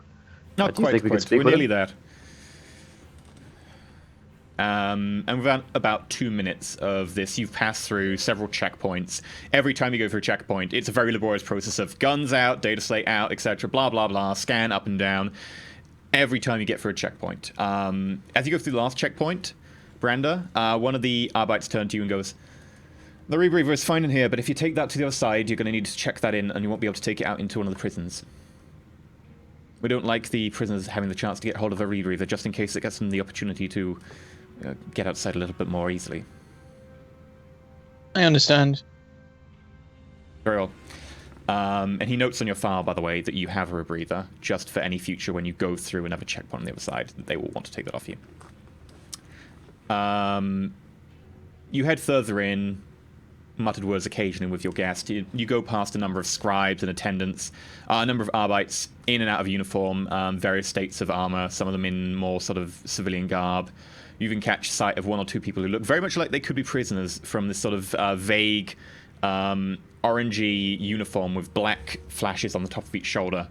But they seem to be conversing with the other Arbites pretty freely. Maybe you'd guess that they possibly might be undercover or something, or possibly informants, although they seem to be very casual in their demeanor. Eventually you make your way through to a door in a less busy part of the building, which has emblazoned on it Marshal Bernard Trant, commander of Arbite's forces, SYRAE CUSTODUS. Right, he'll be expecting you. Are you ready to go in? Absolutely. And she knocks on the door. I take the lead. Marshal, the Administratum forces that requested a meeting with you are here. Send them in. All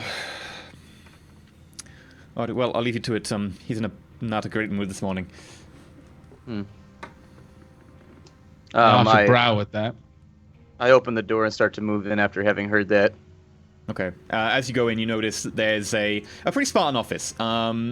The room itself doesn't have any windows, and the harsh artificial lighting playing down from the ceiling makes it very much a sort of slightly blue coloration. But you notice that there is 4 seats out in front, wooden seats. Carolinus, technically you have this common law because of your ability. Make me an intelligence check. Okay. Basically my infused knowledge. Yeah. It's effectively it's Adeptus Abates. Effectively, you're doing common law Adeptus Abates. 12 is Yeah. These seats are commonly favored by Arbites and occasionally by bosses around the Imperium. Looking very quickly at the design, you assess that while they've been designed to look like normal chairs, there is a certain amount of optical illusion presented by their certain design. They actually lean slightly forwards.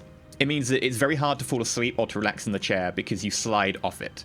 Often used by people having like medieval guard chairs, etc., out front of rooms, but also by people who want to put their guests out off balance, quite literally. I imagine this particular nugget of information was more or less something that kind of fed into my knowledge of torturing and acquiring information by keeping you might well have come across this from uneasy. Yeah. There is also a very high, very solid wooden desk with no ornamentation whatsoever, no gilding, etc. Just a small metallic rim around the top to stop things rolling off. And it's a very high desk. And behind that desk, sitting probably a good foot or two above you, as if he was on a platform or something, in addition to his chair, is a heavy-set man with a very square chin, dressed in full Arbites armor, with a helmet sitting on the desk near him. You would be the pen pushers from off-world I have to deal with. Come on in. Okay, I walk in. I say, Marshal Trant, with a smile. Pleased to make your acquaintance. I apologize if this is an inconvenience for you. I promise that we're going to do our best to work with you here. I just walk in and I move over to one of the chairs in front of him, but I just stand behind it, my hands on the back. Well, now you're all here. You can tell me what you want to waste my time with, and feel free to pull up a chair.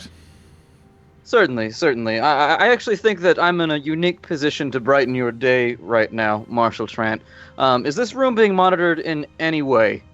Audio, As video? he asks that, I can just conspicuously consult my implanted ore specs. Can I roll tech use on it? Sure. As a matter of course, I do tend to record my meetings. Do you want me to turn that off? Yes, please, if you could. He reaches on the desk, presses something. Caroline, you couldn't really detect anything noticeable, but again, if there are covert recording systems, it might not be that easy to detect them. Okay, feel free to say what you came here to say. Close the door Certainly. behind you. I motion to Garrett for the door. Door closed. Okay. I'll take a position like by the door, like I'm guarding it. I'm gonna grab a seat. Marshal Before you Trant, start, by the way, I have Yes. to say that you are possibly one of the most ragtag-looking groups of administratum officials I have ever seen. So either this is one hell of a terrible cover, or I have no idea what they're doing off-hold anymore. I smile slightly. I say, Marshal Trant, I think that you and we're going to be solving each other's problems today. I'm actually not here on behalf of the Administratum. I check slightly over my shoulder, and I begin going through my data slate to find my credentials, and I slide them across the table to Marshal Trant.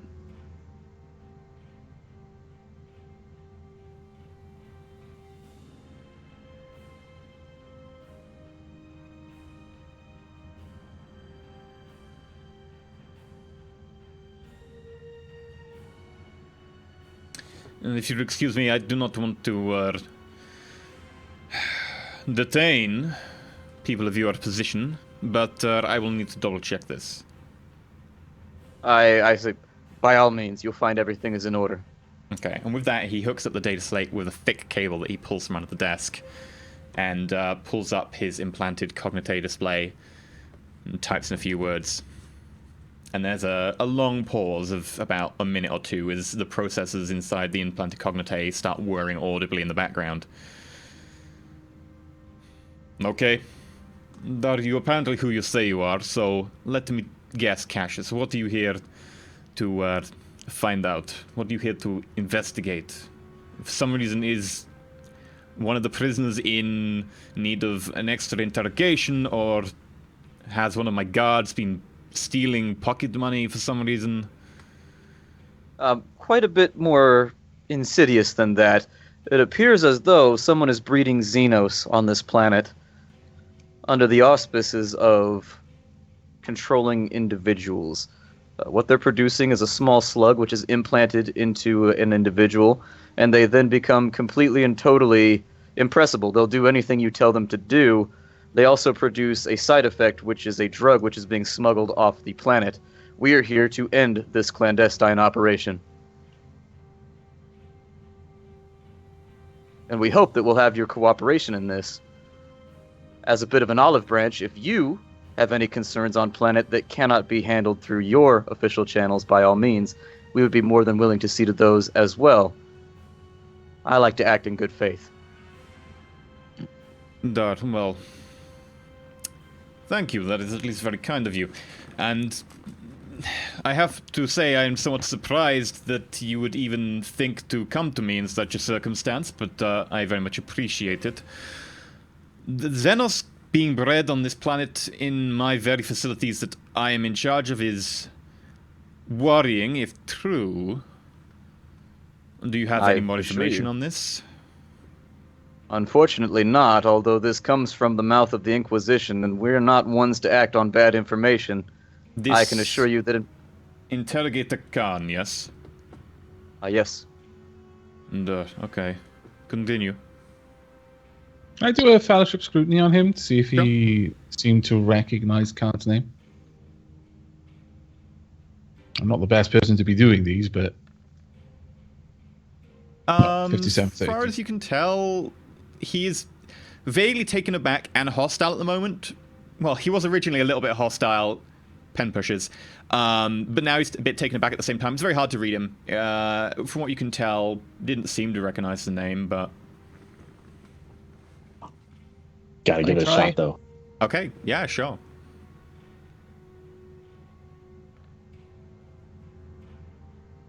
No, Garrett, same again. Couldn't really. I'm frankly amazed that I got a better chance than Cassius to pull off a scrutiny fellowship. Oh, I did Branda, damn. Well done, Branda. Yes. Okay, Cassius didn't succeed either, but Branda. Yeah, I don't have scrutiny. That makes sense. You don't start with scrutiny with my build, so I gotta buy it. This is the next thing on my list.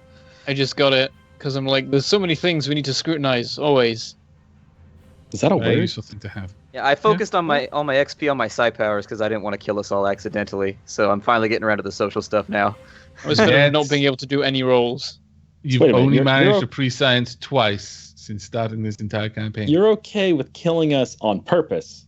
You just don't want to do it on accident. I get it. When Okay, it's on so like purpose, that. I definitely want to make sure it goes Branda, through. with your 2 degrees success, he doesn't seem to recognize the name Khan, but you've spent your time around a lot of people in positions of power, normally over you in terms of a warship command structure, and you know when people are a little bit over-egging it in terms of their reaction to something they already knew.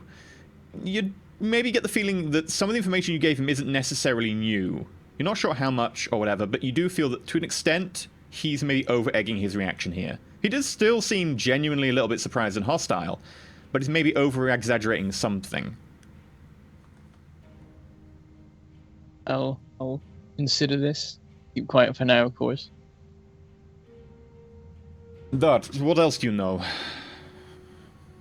That's about it. We have information on all of the various sectors of the planet. But aside from that, we wanted to work in collusion with the Arbites rather than against you. And so we figured we would come in. We were also going to need, as you could tell, our cover was somewhat weak. If we actually had some position of authority behind us while we were doing this investigation, who your men could check in with and be like, hey, is this team supposed to be here? Having you on our side makes that so much smoother so that we're not constantly dealing with nonsense. Very well. Although I do not like it, going outside of the usual command structure, that I can arrange some sort of cover for you. Is there Thank you. anything I you would like in appreciate particular? I motioned to me and Garrett, and also to Carolinus. So unfortunately, our reports underestimated the need for our rebreathers. So if you have any extra rebreathers, if we could borrow them for our time outside in the atmosphere, we would appreciate it.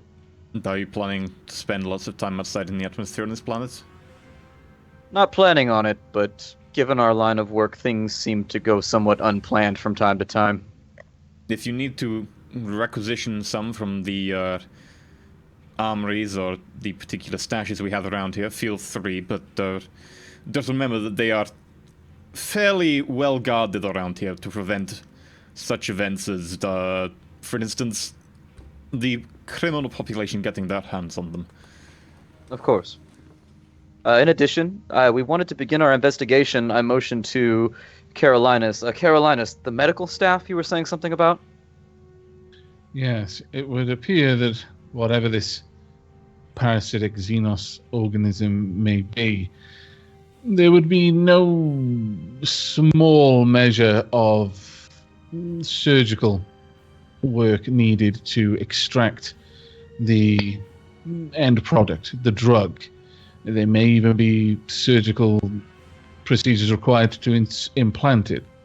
I can't offer any guarantee on that. It could be that this creature could be inserted into Creature, the ear. parasite. You said Xenos before. Now it Indeed. is some sort of parasite Xenos. This is worrying. In a free exchange of information, would you be willing to give me any information you have about what is going on? Of course, we'll share information I have with you. I look as though I'm thinking about it for a moment, and I look at the rest of the group before turning, and I'll make an executive decision. We're willing to work hand in hand with you, however it assists our investigation. We'd prefer for this to be as it is important for various production lines. I prefer for it to not be disruptive. Your mic keeps cutting in and out. I got very Yeah. little of that. Oh, sorry. We're fine. I make an executive decision after looking at the group. I say we'll be fine working hand in hand with the Arbites. We know that this planet is in a unique position with regards to manufacturing and as a penal colony, so we'd like to disrupt as little as possible while getting this taken care of. That's very kind of you, then. If you feel free to hand me over any information you have, and I will make sure to get you some decent cover, in addition to being able to surface you with any information you want about the ongoing facilities, any statistical stuff that may help you, cargo manifests, and of course I can always spare someone to show you around if you need to be brought up to date with the ongoing runnings of the facility. Certainly. It's very much appreciated, Marshal. And, I will also make sure to give you a decent cover this time. You've mentioned wanting to investigate the Medicaid facilities, etc. And I do see that one of you is at least a tech priest. Let me know, priest, are you any good with medical circumstances? I am. There, you can be... Cover story could be you are here to investigate some sort of outbreak of a pathogen in one of the domes or one of the facilities, and that maybe we are testing other places to see how widespread the pathogen could be. And of course you three could be some sort of Mechanicus hired bodyguard group. I do not know what, and honestly it doesn't matter. The Mechanicus do things in slightly more esoteric ways. And maybe the Mechanicus insisted on it, having one of their people here. Either way, I can make sure you have that documentation. I nod my head in thanks. Very well, Marshal. Is there a place that we might be able to utilize as quarters while we're here as well? I know that my requests are becoming taxing, but... Well, speak to my aide, and I'm sure she will arrange something. And he types some things in the cognate. Yes, your names have already been edited and provided the necessary clearance to be able to make your way around here. Bear in mind that you will probably still raise a few flags going into some of the more restricted areas, but you will have permission to go there. I will make sure that those flags do not go anywhere untoward, so feel free to explore as you need.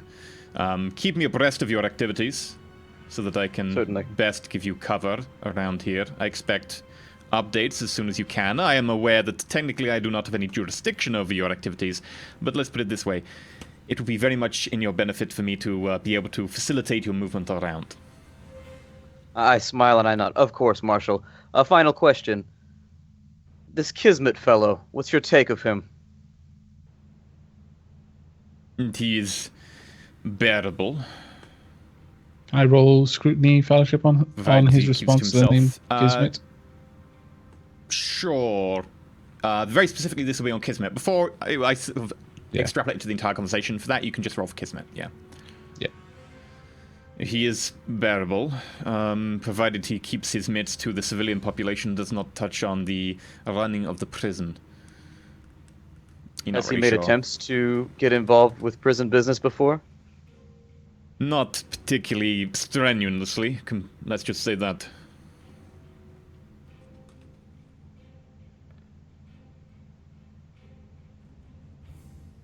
Only one of us ever passes. Cassius passed with 23-25.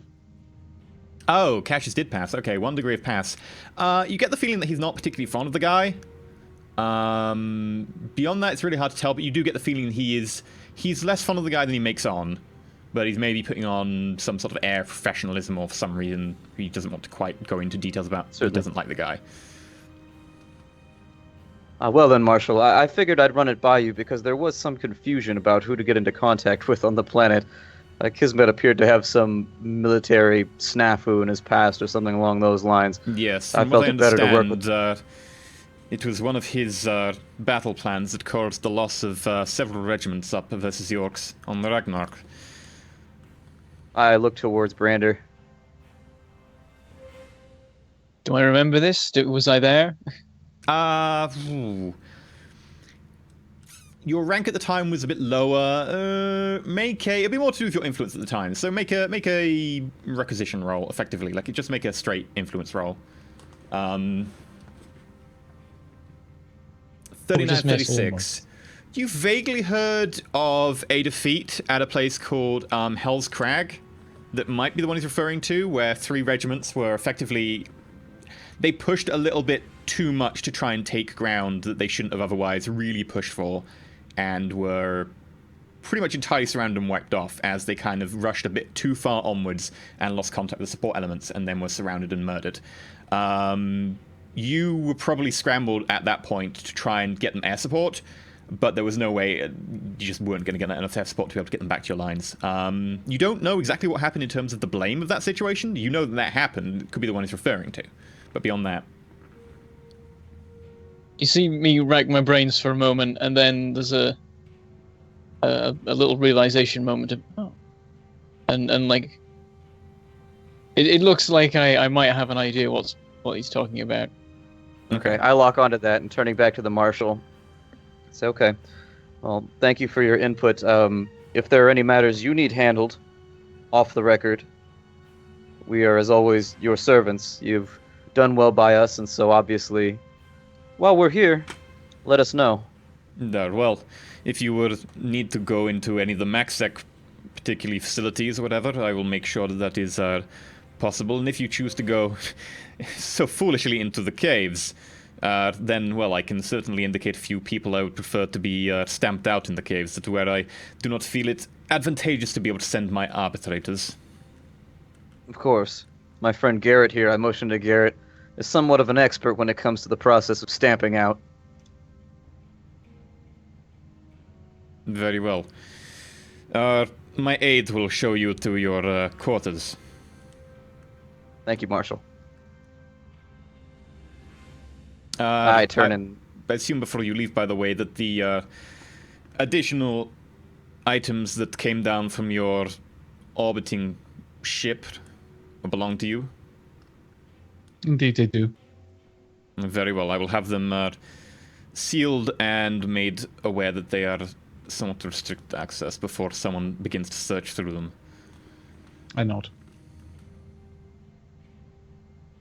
Very well. Huh? Keep me abreast of your information and send me all the information you have on the current situation as soon as you can. Of course, Marshal. I turn and start to leave. Okay, he nods at you as you start to leave and begins to work furiously on the Cognite at his desk. Given the length of time we were there, could I make another tech use test regarding like any sort of recording devices in the room? Not really. You looked one time and effectively you checked what you could check without the circumstances changing. Okay. It wouldn't be a very different situation temporarily about 10 minutes later. But yeah, as you head outside the door, the aide is standing to attention waiting for you. Are you back, are you? We are. We've concluded our conversation with the Marshal. I've got orders here that you're meant to get bunks around here somewhere. Yes, we're going to be staying for some time and our work necessitates it. Okay, very well. I'll take you over to the habitation wing. I've got a few bunks amongst the amongst some of the new Arabites that you can have. Thank you. We appreciate it. In addition, there's been a workspace set aside for you, one of our interview rooms, should you need to do some sort of investigation or set up equipment in there. That's to use. It would be useful if the quarters are as private as is possible, given the circumstances. Okay, now we've got a second interview room next to the first one that I can send you to. We'll put some beds in there if you want.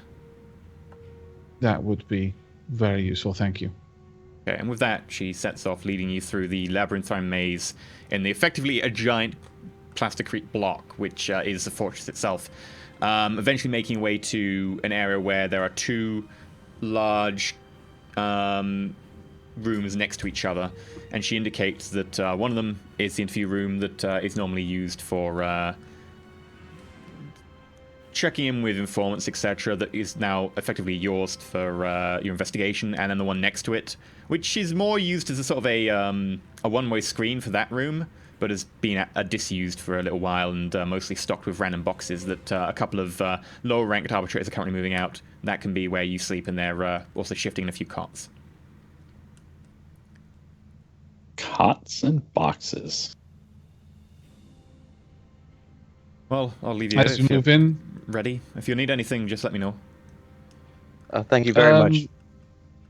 Given that these are interview rooms, I assume that the recording devices in our quarters will be shut down. The recording devices in the other room in your quarters itself is actually the place to look through into the interview room, so you can turn them off from there. There should be access, and she points to this little console next to the one-way window. Wonderful, and indicates how to turn it on off. I immediately go over and make sure it's all shut down. Okay. As per usual, it was on passive and would pick up anything that comes in and start actively recording. You go over and shut it down. Has the aide left us now? And if you want me to leave, I'll go. You got anything else? Not at all. Thank you very much. Everything has been silky smooth since we arrived. I'll be sure to let you know if we need anything further. Sure. Here's my comm number if you need me. Before you leave, we may be seeking access to certain, unfortunately, more difficult parts of the penal colony. Our duties require that we may be wandering into less well-guarded areas. The caves, unfortunately, came up, much to our dismay. As such, we may require some of the weapons on our ship. We would, of course, make you aware, but I thought it useful to give you advance warning. If you go into the caves, you're not allowed to take weapons down there. Very specifically, that is a no-weapon zone. We do not let the prisoners down there have control of weapons. If you're going down there with weapons, then yes, you will massively outclass anyone down there, but should they get hold of your weapons, then for a start, they could set up a petty fight with them down there. Forgive me, my expertise is in medicine, not security. I apologize. Don't worry, Tech Priest. We get a lot of visitors here all the time asking these questions. Don't worry.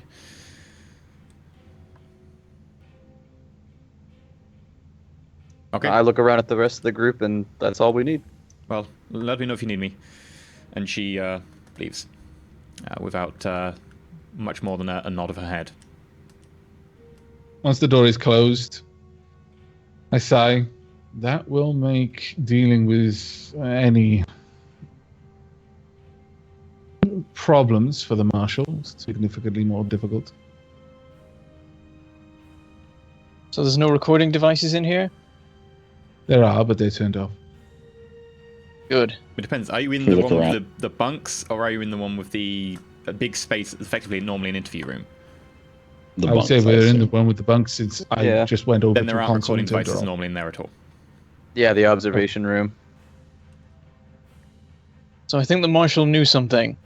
I'm not sure exactly what, but I think he was expecting some of what he heard from us. Well, he said our cover was crap, and it was. Well, you're talking about a man whose job is deduction. I would assume that he would see through at least some of what we were attempting to do there. In addition, we didn't very well make preparations on board the Emerald Tigress very well either. We should have gathered a few more things before we left. I did get a feeling that he was somehow expecting the Inquisition. If he was aware that Xenos were being bred on the planet, our presence would be a foregone conclusion at some point. I take it you just got a feeling from this, Brandon? Yes, when he was talking, looking through our credentials. And I would expect he has some knowledge of what was going on here, although perhaps he didn't know the extent to which it was dug deep inside the core of the world that he's running. If he had some inkling, he would expect us. I don't think he's involved. He doesn't seem like the sort. But that'll be for another time. I really haven't had the proper time to make inquiries yet. I didn't know there was a sort that dug around with bugs inside people's brains. Oh, of course, Carolinus. My apologies. the bugs I use are far less flashy and don't tend to produce drugs. Now that we've been furnished with real cover, however, in the event that the dear Marshal is involved in whatever this is, I would suggest we post watches when we sleep and just be careful. You never know. I somewhat trust the man, but he's not quite convinced me yet. Do you think he would be so reckless as to attack the Inquisition? Everyone else we've investigated so far has been. You're not wrong there. If he is involved, then it would stand to reason that he would assume we would uncover his involvement. Our peers are not well known for being merciful. It would make sense. What has he got to lose? I think I'm still in agreement with Carolinus here or with Brander here, that this is just too small potatoes. This is just not a big enough deal for him to be involved. My initial thought is that some guard captain is probably orchestrating this, or some low-level ganger who's trying to run his own clique or group or whatever. Has it not crossed your mind that we might not be the only ones on this planet under false credentials? How do you mean? Not all of the guards might be who they say they are. Certainly, from the information we have, this substance commands an extremely high bounty on the black market. If someone were to have an operation here, they may well have invested the resources to plant someone. It may be nothing to do with the Arbites here. May not even be anything to do with the governor. Though, honestly, I would caution that we do investigate the governor specifically. Still, we can't afford to cut off any line of inquiry this early on. I'm in agreement with you, Carolinus. I believe that we should maintain as though everyone is guilty for now. That would appear, at least in my mind, the more prudent course of action, yes. Brander, when he mentioned the battle that Kismet was rumored to have been involved with, there was some knowing in your eye. Care to shed any light on the situation? I do remember a battle in the north of the sector against the orcs that sounds like the one he mentioned. The mistake in question was one of ambition. While that conversation's going on, I make my way over to one of a chair or whatever's in the room, anything I can sit on. I just start cleaning the sort of black and soot, whatever might be in the actuators, the joints of my arms, my leg, the mechadendrites. Just slowly maintaining everything. Yeah. It's Go ahead. It fits with what we were thinking so far. He perhaps tried to push a bit too far and suffered for it. Could mean that he's the sort of person to want to do some sort of operation like this. Try and get ahead in a different way. We'll keep the governor under consideration then. Carolinus, how are you with writing reports?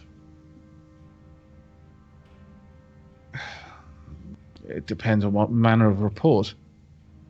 Well, the Marshal has asked us for information regarding our investigation. My thought is that we give him exactly what he wants, but as a bit of a false flag, we occasionally sprinkle in false information and see where it comes out. I'm not particularly well practiced at falsifying reports or any other data. The Mechanicus are not well known for falsehoods, though we may keep our secrets. That's more a case of simply not saying anything at all. My thought was that it would be something simple, not a big lie. Given what we know about the creatures, perhaps change the name of the drug they produce, or perhaps change the nature of, basically, let's say we don't know how they impregnate the host, but we pretend as though we do in the report, and then we wait to see where that comes out from the Marshal's end. Perhaps we will derive whether or not to he is embellish the trustworthy. medical report specifically. I can certainly draw on my knowledge of other parasites, more mundane, and alter some of the information that we have, though, to be fair, we have very little ourselves. Why do you ask? Well, you said before, we're to treat everyone as though they're guilty for now. That includes the Marshal. If we sprinkle one or two bits of false information that are particularly interesting, like the impregnation method or anything like that, or the implantation method, then perhaps he sends it to his compatriots, we catch wind of it, and we'll know he's untrustworthy. Indeed. If we, for example, were to say that it required an insertion of the creature through a certain point in the body, and suddenly you discover prisoners with scars around this area, I see where you're going with this, Cassius. It is a good plan. I'll do my best. Excellent. And with that, I think we'll wait to go see the medical facilities till after a break, maybe? I was about to say, as soon as you finish that and go to bed, then we can go on a break, because I've been waiting for a break for about half an hour. Yeah. I am so desperate for a break. Okay, so we're going to go to a quick break. We'll be about 6 to 8 minutes, but when we get back, we'll be starting to investigate the world proper and see what trouble our team can get themselves into, as they inevitably do. But until then, hold tight to go check out our Patreon or something during the break, and we'll be back with you.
Hello, and welcome back to Roll4It, where we're playing some tabletop RPG. We're playing Dark Heresy.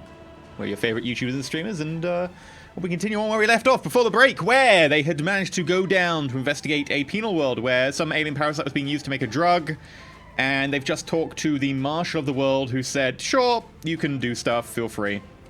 Just keep me apprised." But Abbott got ice cream. He got ice cream. None of the rest of us got ice cream. Well, he got shot in the buttocks. If you want ice cream, you gotta get shot in the buttocks. He has the best influence for requisition rolls, so he gets ice cream. That's true. I just I had a cheesecake. Oh, I had to eat it in like 30 seconds. I have a piece of bread. I don't have Just anything. plain bread, no butter, you no can't anything. probably appreciate bread. cheesecake in 30 seconds. What the dickens? It was a slice rather than like a full cake. Well, yeah, I know you said. Oh, You can eat a slice in 30 seconds. I mean, it's not fun, You're but not it's fun. still Well, possible. then why? Why did you have to then? If you're not like going to feeding savor strawberries it, to a why? donkey. It's for the Economy nutritional of donkey. value. You just need I don't those. think you're painting a Oh, very good picture of The our friend nutritional Brander value here. of cheesecake. Yeah. It's good for the soul, bad for the body. Right, so you've just landed on the planet. You've just settled yourselves in. You've just prepared your work environment for future. What you gonna do? Eat I my would ice just- cream. I'm just gonna fast forward us going to the medical facility. In all honesty, if you leave it up to me. Okay, everyone else Well, cool with that? there is one thing Yeah, that are you in Carolines agreement? would want to discuss, and that is specifically Cassius's offer to the marshal for aid. Given that we won't be able to take any weapons, obviously you did mention Garrett's beyond proficiency with long arms. Garrett is an artist when it comes to long-range engagements, but if we are unable to take weapons, that does pose something more of a risk. I failed to consider simply because my weapons travel everywhere with me. I apologize for not raising the point, but my assumption is that we should keep our investigation isolated to the areas where we can be armed, and leave the ones for where we cannot for the absolute last. And we'll deal with How that. when we heavily get across armed? it. Well, I would run ready for an ambush. We don't know who our enemy is just yet, so it could be anyone. Indeed. Worst case scenario, our enemy already knows who we are and what we're about. So you suggest that we equip... The difficulty here is if we walk about this place with any significant armament, it will in and of itself raise questions. Questions that we might not want asked. I think that with the marshal's clearance, though, those questions can be hand-waved for the most part. Just kind of a need-to-know basis. We're working for the marshal on a private investigation, essentially. Very well. That was one of my intentions when I suggested we speak with one of the people in powers, because it makes this all so much easier for us if they're on board with it. Even if they betray us eventually, for now it makes it a little bit easier. Very well. You excited about making your inquiries down at the medical bay? Doesn't excite me. I will have to deal with people. Cast a glance at Carolinus. What's wrong with people? They ask stupid questions. And I pointedly stare at Garrett.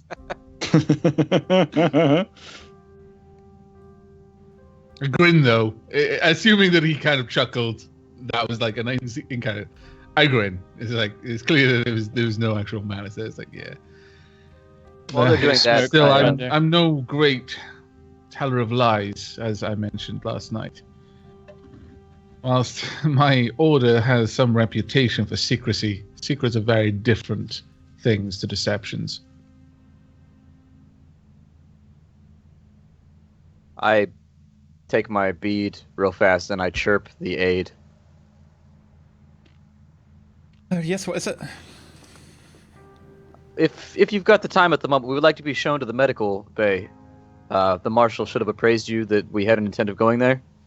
Sure. There's a medical bay attached to each facility itself, apart from, of course, Alpha, and of course Epsilon. Which one do you want to see? Do you want to see Beta, Gamma, or Delta? Or do you want to see just the central one we've got here?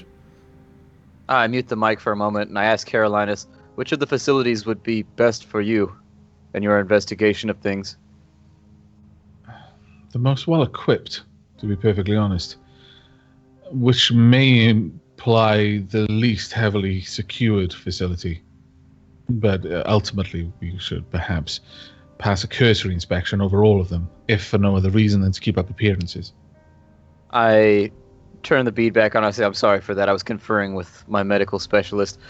We'd like to go through all of the facilities, starting with the best equipped and the least secure, so assuming the ones that are for the guards and for the general civilians, and then going to the more and more dangerous ones as time goes along. Okay, so, well, we'll do Beta since you're here, and then there's Gamma, which is the Manufactorium. Delta is Max Sex, so we can go there last. If that's okay with you? That sounds perfectly fine, thank you. When would you like to leave? Immediately, as soon as possible. Okay, I'll wrap up what I'm doing here, and I'll take you down to the medical facility. Carolinus, your data slate is now updated with a full, albeit sparse, cover story. Effectively, you are to investigate a breakout of synthetic bubocarcinogenic plague that has been taking place in some prison populations around the sector, and you're to check this prison world for any signs. Bubocarcinogenic plague, you mentioned. Yeah, synthetic bubonic carcinogenic plague. Sounds lovely. Are there any specific names for the facilities that it has apparently broken out in recently? Yes, there's another prison world on the map. If you can find it, it would be that one. I don't know exactly where it is off the top of my head. I know there is another one. SYRAE CUSTODUS. Let's just assume that I have the name, and I'll just say that other place. And you'll substitute find it on the that map. with Find it on the map. Like, it's here somewhere. I'll have to have a look in a minute.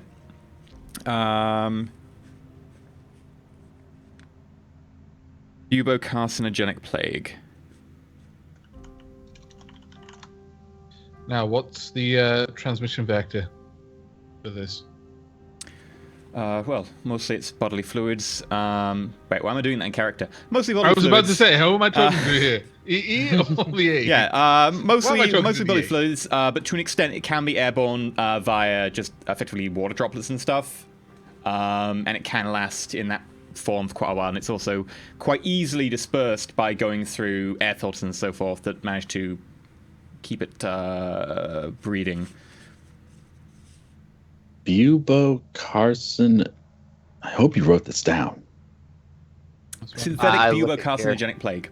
It initially presents as some slight lesions and sort of poxes appearing, and then these rapidly develop into a welt of basically rampant tumors. And I'm terribly sorry, I forget the correct medical term, but basically the infectivity of the pathogen. You know, one person might transmit it to X many people, who then in turn transmit it to X many people, so on and so forth. In terms of people in like a close environment, for instance, like a prison facility, it is quite lethal. As soon as that gets going, it is not something you want to be around. How long does it take them to die? It takes only about 24 to 36 hours for people to die generally, which is considered a fairly short-term cycle. How long are they infectious prior to expressing symptoms? As soon as and symptoms following like visible like lesions appear, it will start to become airborne via the droplets. Does Although remain... it could be earlier if you like burst a bubo or something. Okay, and does the cadaver continue to be an infection vector? Yes, but only for about a week or so. One of the downsides is it does tend to burn itself out in dead flesh. Okay, that's enough for me to talk the talk. Whilst I'm looking over the data slate, as we're waiting for the 8, I do look up from time to time, and specifically I look to Brander.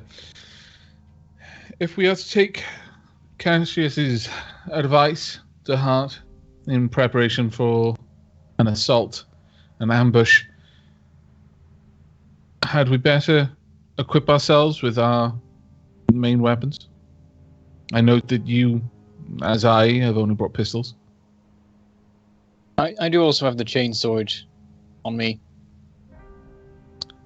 As Brander says this, I look down to the chainsword. I look back up at Brander. And it's a long look, as if to say, the only thing I've ever really seen that thing be a threat to is a table. It's communicated through the glance. It's really unmistakable. I look a bit annoyed at this and fold my arms. Like, I give a look of I wouldn't say that. We're telepaths now, by the way. Yeah, just having psychic conversations. Oh, you like can that is totally communicate that much. If you've known someone for a little bit, there's definitely like, yeah, no. There's a yeah, no look. Everyone can do the yeah, no. But at any rate, I look over to Garrett. And you? I think one last pistol would be fine. Very well.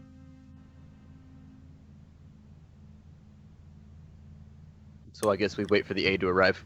Okay. So the aid arrives, coming forwards and pulling off her helmet. Oh, well, if you're ready to go, we can go immediately.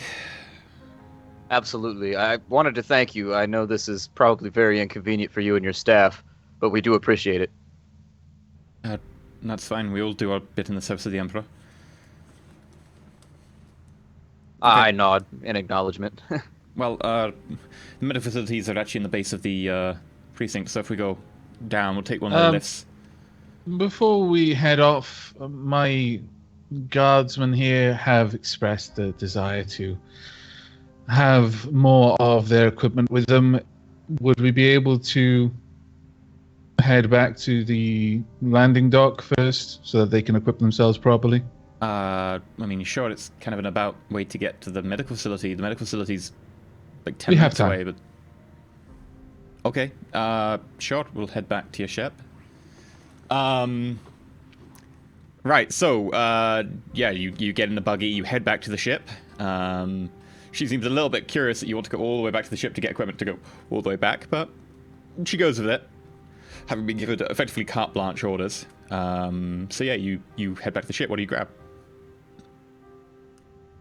Right, so they've given us rebreathers for this. We don't need to make any silly tests again. You haven't got rebreathers. You can get rebreathers when you need to go outside. You haven't got them. Yeah. Yeah, okay, so just issuing that at the airlock, they've probably got rebreathers that we can just have when we need to go outside. Well, you only had to do that test because you spent 5 minutes because Cassius badmouthed someone or something. No, it was Garrett revealed... Yeah, Cassius badmouthed someone and Garrett was like, oh, what's our names again? Damn it all. Yeah, like if you're outside for like effectively 30 seconds, you're fine. Okay. I'm going to go back and I'm going to pick up a shotgun. Okay. And along the way, I am completely playing the idea that these are just my hired bodyguards and that I'm a tech priest sent as a medical staff, and they do what I tell them because they're my paid help. So as soon as we get there, I lead them off and I get my shotgun and I say, I strongly suggest that you get something that does a little bit more damage than a pistol. Make a deceive roll at plus 20. Okay. Plus 30. Ooh. High roller. Who are you suggesting gets better weapons? Brander and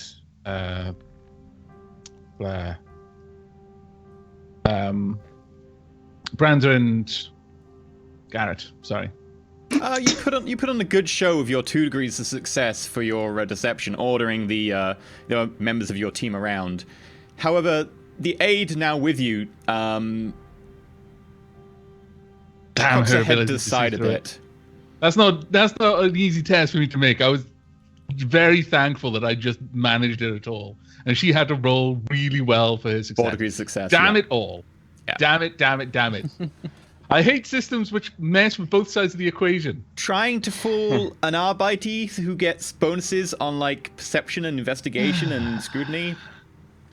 It happens. You just tried to lie to Judge Dredd, and she is the law. Pretty much. It's okay. Her boss says that what I says is true. So even if she thinks I'm wrong, doesn't matter. I'm He is the above the law. law. Yeah. So Conversely, I am the law when he is not the law here. Caroline's grabbed Yeah. the shotgun. Anyone else? And if I Just don't keep already grabbing have them, I pistol. guess I get my grenades. Shotgun did pretty well I'm versus gonna ignore the Carolinus and because my pistols are awesome and my chainsaw is awesome and he should shush. I'm gonna laugh so hard when you critically fail and the chain comes off. this is gonna be the void suit. I told you so all over again. I'm just saying it Okay. now so that you're prepared. So yeah, you grab your grenades. Garrett, you're staying with what you've got. Cassius, you're staying with what you got. Yep. My Okay. weapons are all inside me. You come back out of the ship. The aide stands there and looks at you and goes, well, I guess that's more equipment. Just a shotgun, fine. Come on. Dangerous cadavers. You never know when there might be some sort of zombie plague that you need to aim for the head. I say you wouldn't believe the things we've seen. I'm wishing sure we'd had a you zombie see- episode. I'm sure you see really scary things being part of the medical investigation division of the Arbiters. Certainly. She's just totally like nonplussed, not buying it, just continues on. You go through the doors again, you go back to the golf cart. The golf cart takes you back to the precinct, where you get out and she takes you down into the lower basement area. Heading it, through the lower Cassius. basement area, you start to see a few more people in sort of civilian garb, in sort of overalls and stuff. A couple of them with sort of vaguely red stains that are very dark, dried blood in some places. Sometimes looking slightly fresher. And eventually you get to another checkpoint where you pass through, and there's a sign that says autopsies, medical facilities, cryo storage, and a few other things. Right, well, what do you want to look at? I turned to Carolinus. Are there staff around at the moment? Like where we're stood, or is it just a crossroads to the various departments? Sure, there are like a couple going past every now and again. Mostly it's crossroads, but there are staff going past. Okay, well, sorry, could you list the actual locations again? Just so I have It's them in most my of the mind. places are normal sort of hospital, etc. Mostly tending towards the dead, though. So there's a morgue, there's cryo storage for long-term storage, there's also a furnace for disposing of bodies. There's a medical facility, just in case someone needs treatment, etc., which is pretty rare for the patients here, the prisoners here, because, well, they don't care. And then there's a few things like a break room, etc., and a few offices. Okay. I'll start with the medical facility. I need to inspect the possible means by which any pathogen would be able to transfer around the facility, air vents, anything like that. Make sure there's proper decontamination going on. Make a deception roll. Okay. Can I perception the room, I guess? 28, 12. Ha! Take that! Yeah, as you pass into the medical facility, Cassius, feel free to perception the room.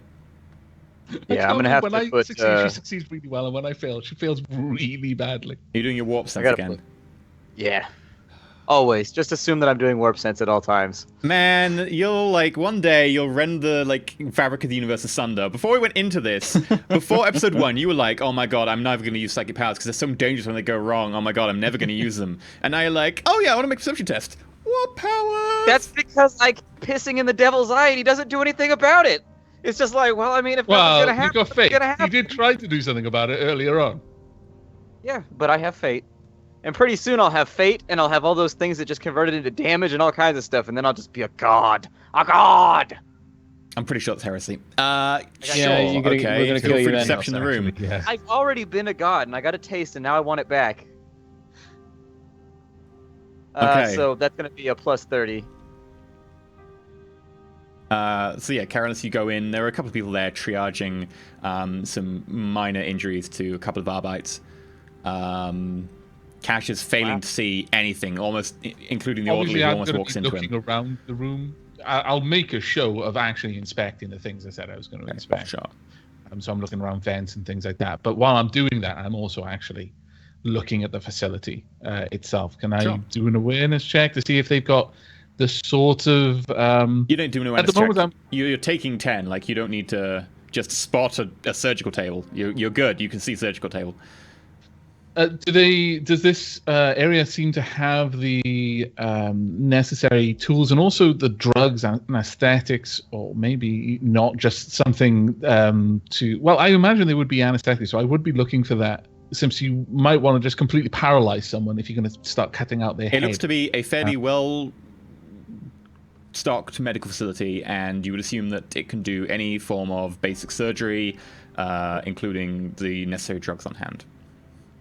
Okay. Does everything seem to look in order?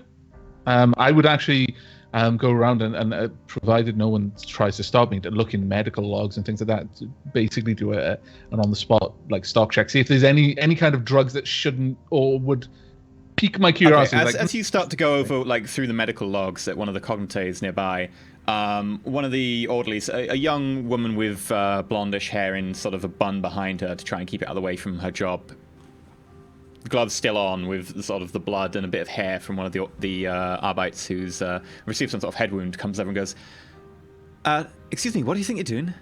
Who are you? What's going on here?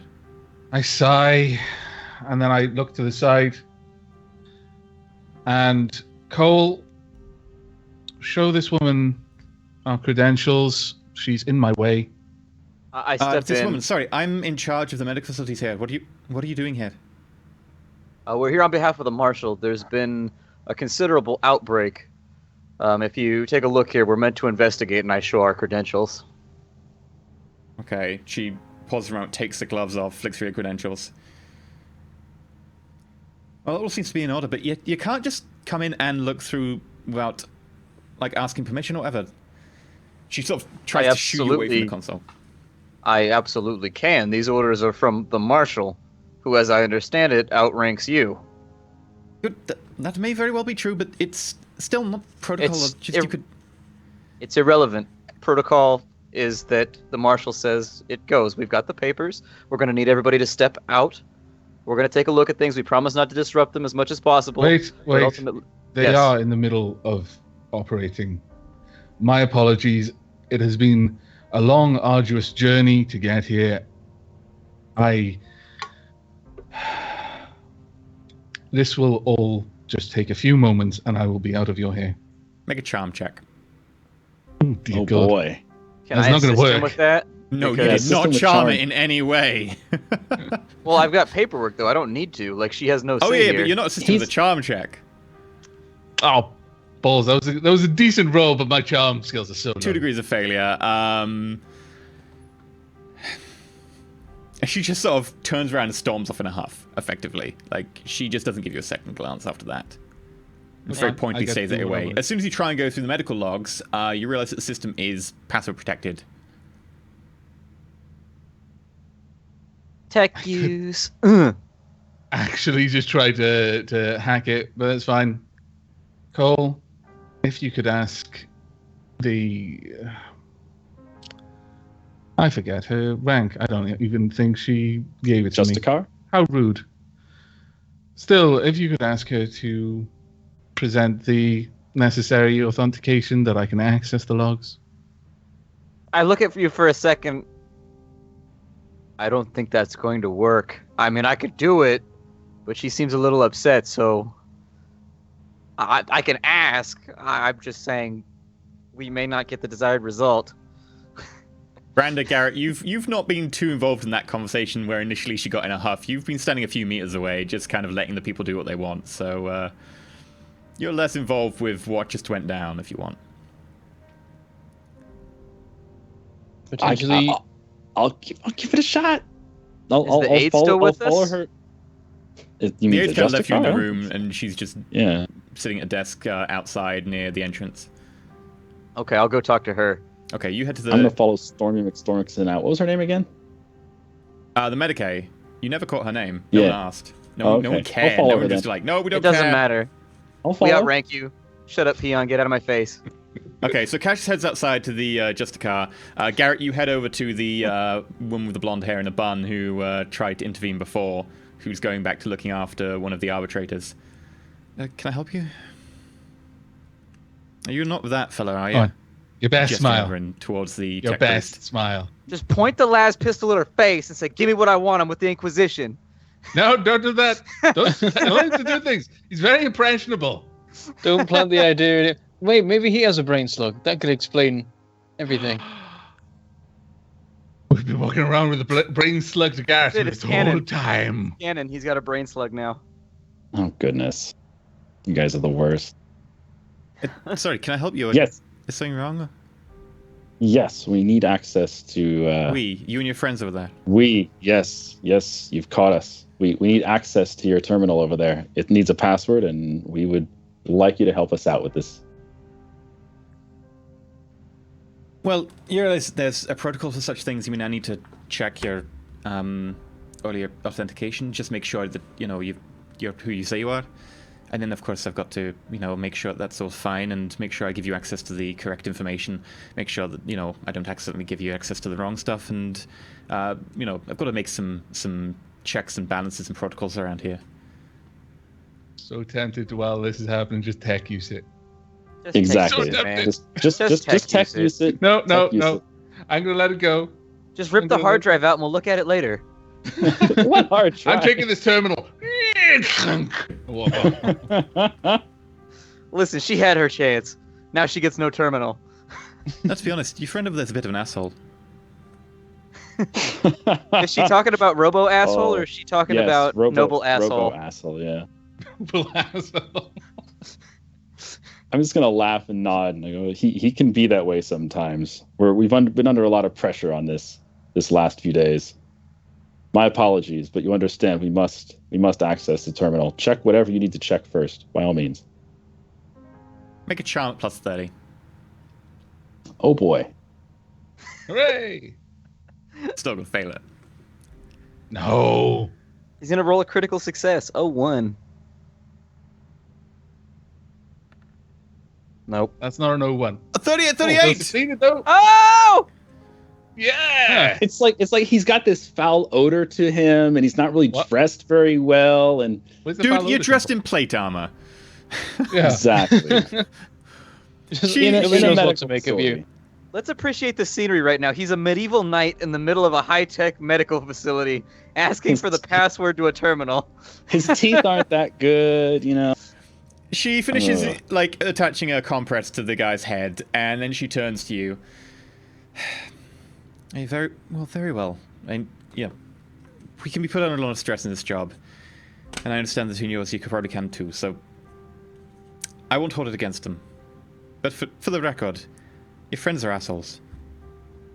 They are. Did I hear this, or am I outside the room? You're outside of the course room by you can hear now. this. Oh, Okay, but surely she's saying it. By the way, your friends are assholes. No, she's whispering at you, basically. How does Oh. Brander feel about this? Because he hasn't been an asshole at all yet. Brandon What am I, hasn't did I even go got out with involved in them? any of the conversations so To the far. sea. He's never been He an doesn't say asshole. He's anything. never I was been just an keeping an eye asshole. on Garrett and making sure they didn't get into a fight or anything. And he's like, Are you sure "Oh, you're not I revving swear." your chainsaw? Come on. I swear, No, in any particular episode of this, Branda could just slip into the background and just merge with a ship or whatever wall he's next to. Part of the crew, part of the ship, part of the crew, part of the ship, part of the crew. Well, follow me. What did you say your name was? My name's Garrett. I didn't catch yours.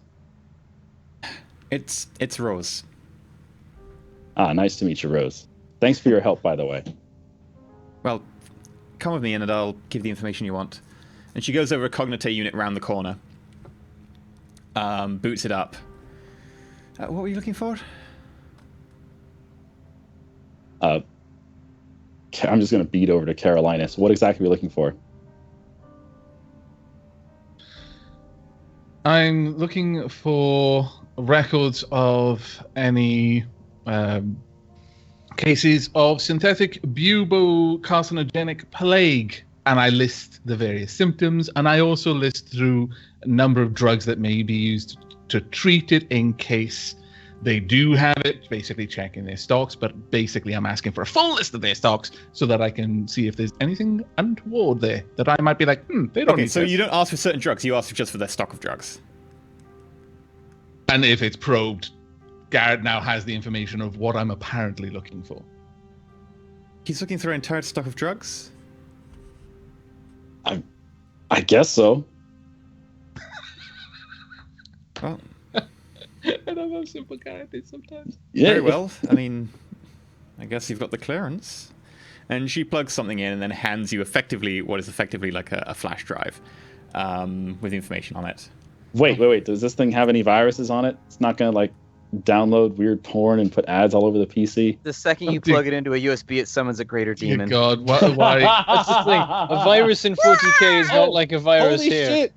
Holy shit, Splat! Is that what those USB sounds are when he's starting the stream? Oh, it's the USB sounds. his house That's is gotta full be of what it them. is.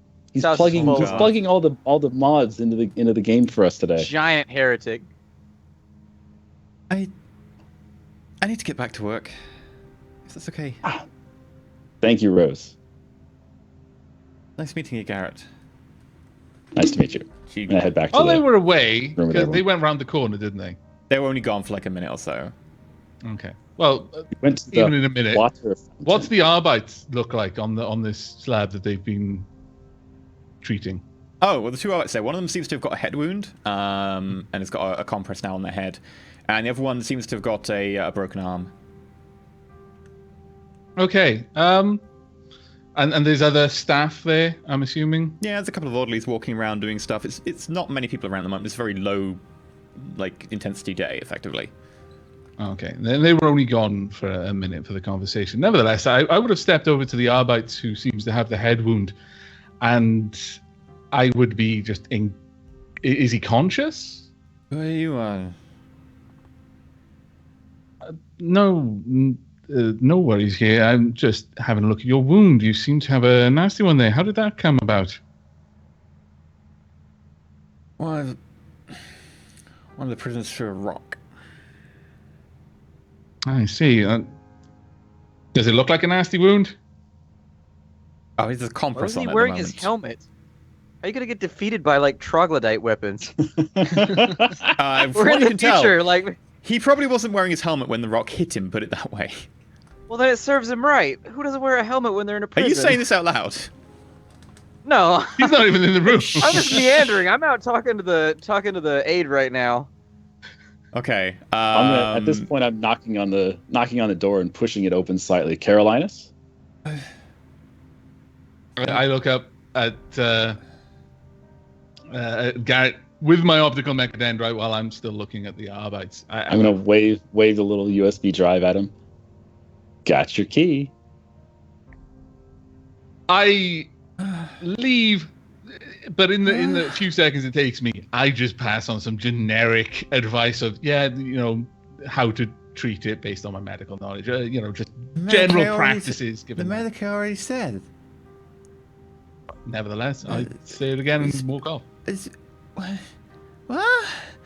Okay, and you walk off. Over to Garrett. Meanwhile, Cash is outside. I didn't expect you to be back so soon. What do you want? I had a question. I feel free. Presuming the squints in there want to give us any trouble, are you able to tell them to open files and terminals for us? Do you have the authority to do that? Because they don't seem to like our credentials very much. I mean, your credentials should do it fine, and they should understand they've got standing orders to assist you in the investigation any way they can. Yeah, unfortunately, that wasn't the case in there. They seemed to give us some real tough lip.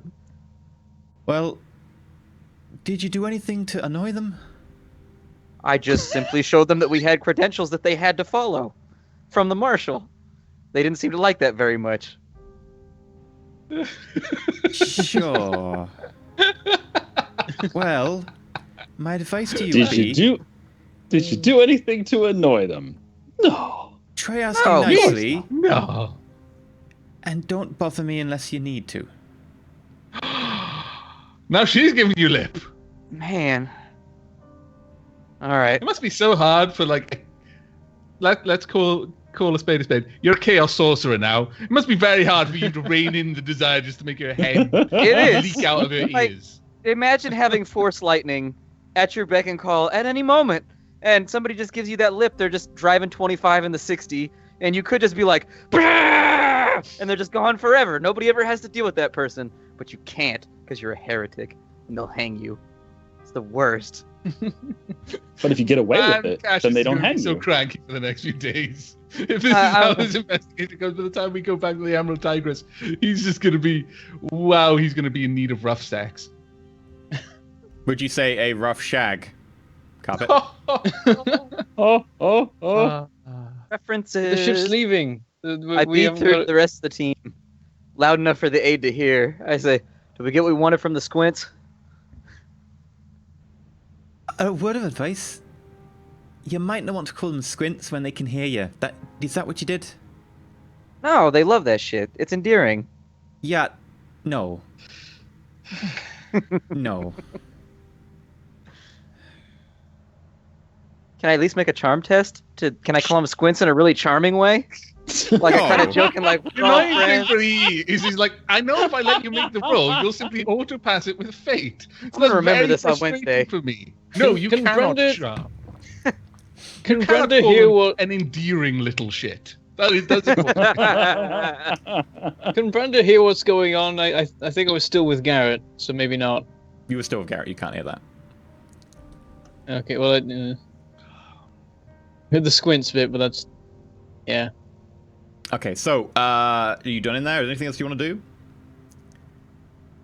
Well, given that the Arbites had a compress and I only had a minute, there's nothing particular that I wanted to look at. So I'd just go over to Garrett when he signals for me to come over. I'm going to hand over the USB stick and tell him that our personal assistant Medicaid, Rose, has agreed to help us. Do I see, when I'm out with the aide, do I see any no smoking signs anywhere? This is the 41st Millennium. I don't think they have no smoking signs. Cool. Low stick time. Okay, as soon as you try lighting the low stick up, like one of the orderlies going past, he goes, "Hey, you can't smoke that in here. You have to go outside." He Oh, walks on. sorry, I didn't see a sign anywhere. Pulled out his authorization. I think I can. Rosarius! Inquisition! Smoke. Yeah, this isn't the public hospital. They kind of assume that people are not silly enough to light low sticks in the highly secure medical facility. Maybe they should post a sign. That's all that I'm saying. They want me to go outside in the toxic lava in my lungs environment to smoke. Come on, where's the sense in that? While that's going on, I plug this USB drive thingamajig.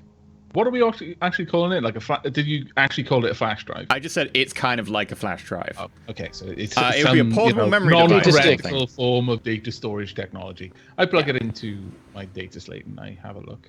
Okay. Yeah, she's given you all the data you asked for, including the entire stock of drugs they have. Okay. Can I do a... Let's see... wouldn't be inquiry. No, can I do a scrutiny perception check on that to see? Because there's no scrutiny intelligence. Well, what do you want to do with it? I want to look through the information. As I said before, what I wanted to do with the information once I got it was to see if there's any drugs that seem out of place in the facility. Like large quantities of certain things. Like normally you wouldn't need that much anesthetic for that sort of stuff. I mean, I'll just give you effectively. It's not a massively long list, and you have the Medicaid knowledge and the background. The drugs there seem fairly innocuous, fairly normal. There's a much higher dose of generic sedatives and tranquilizers, but that would probably be reasonable for a prison or any kind of environment where the patients would not always be cooperative. Yeah. Other than that, the one here seems fairly innocuous. It's well stocked, but it's not like stocked particularly highly. It's got a wide range of different things, but not crazy amounts of them, and nothing particularly stands out. Okay. Given the drugs, also, I mean, this whole synthetic bubo-carcinogenic plague, do they appear to have the necessary supplies to be able to treat and if they do, how many would they be able to treat? Would they be, because I'm going to play that role quite heavily. and if Not they don't as have many as if the entire population got exposed to it, because the entire population is quite a lot. Enough to treat the Arbites here. Well, given how quickly it would infect, would I be able to infer that, if this started, it would get out of hand very quickly, and you would need an awful lot of this? Like the prison population would die. The Arbites probably fine. You've got enough there for the Arbites. Okay. Well, given that, then, before I move on from this room, I will go and find Rose. And I'll just... Hey, what do you want?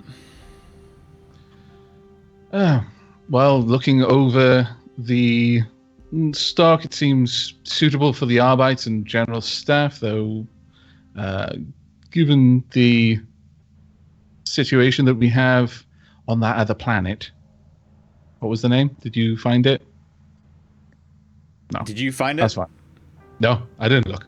You should I'm look. gonna beat over to Caroline's at this point. She called you an asshole. You literally stood in the same room as me. I'm fairly certain. Oh, Yes. All Did right. you know she called you It is an one asshole? large room. It is one large room. It's okay. We can just go along with it for now. Repenitence. Repenitence. Let me write that down.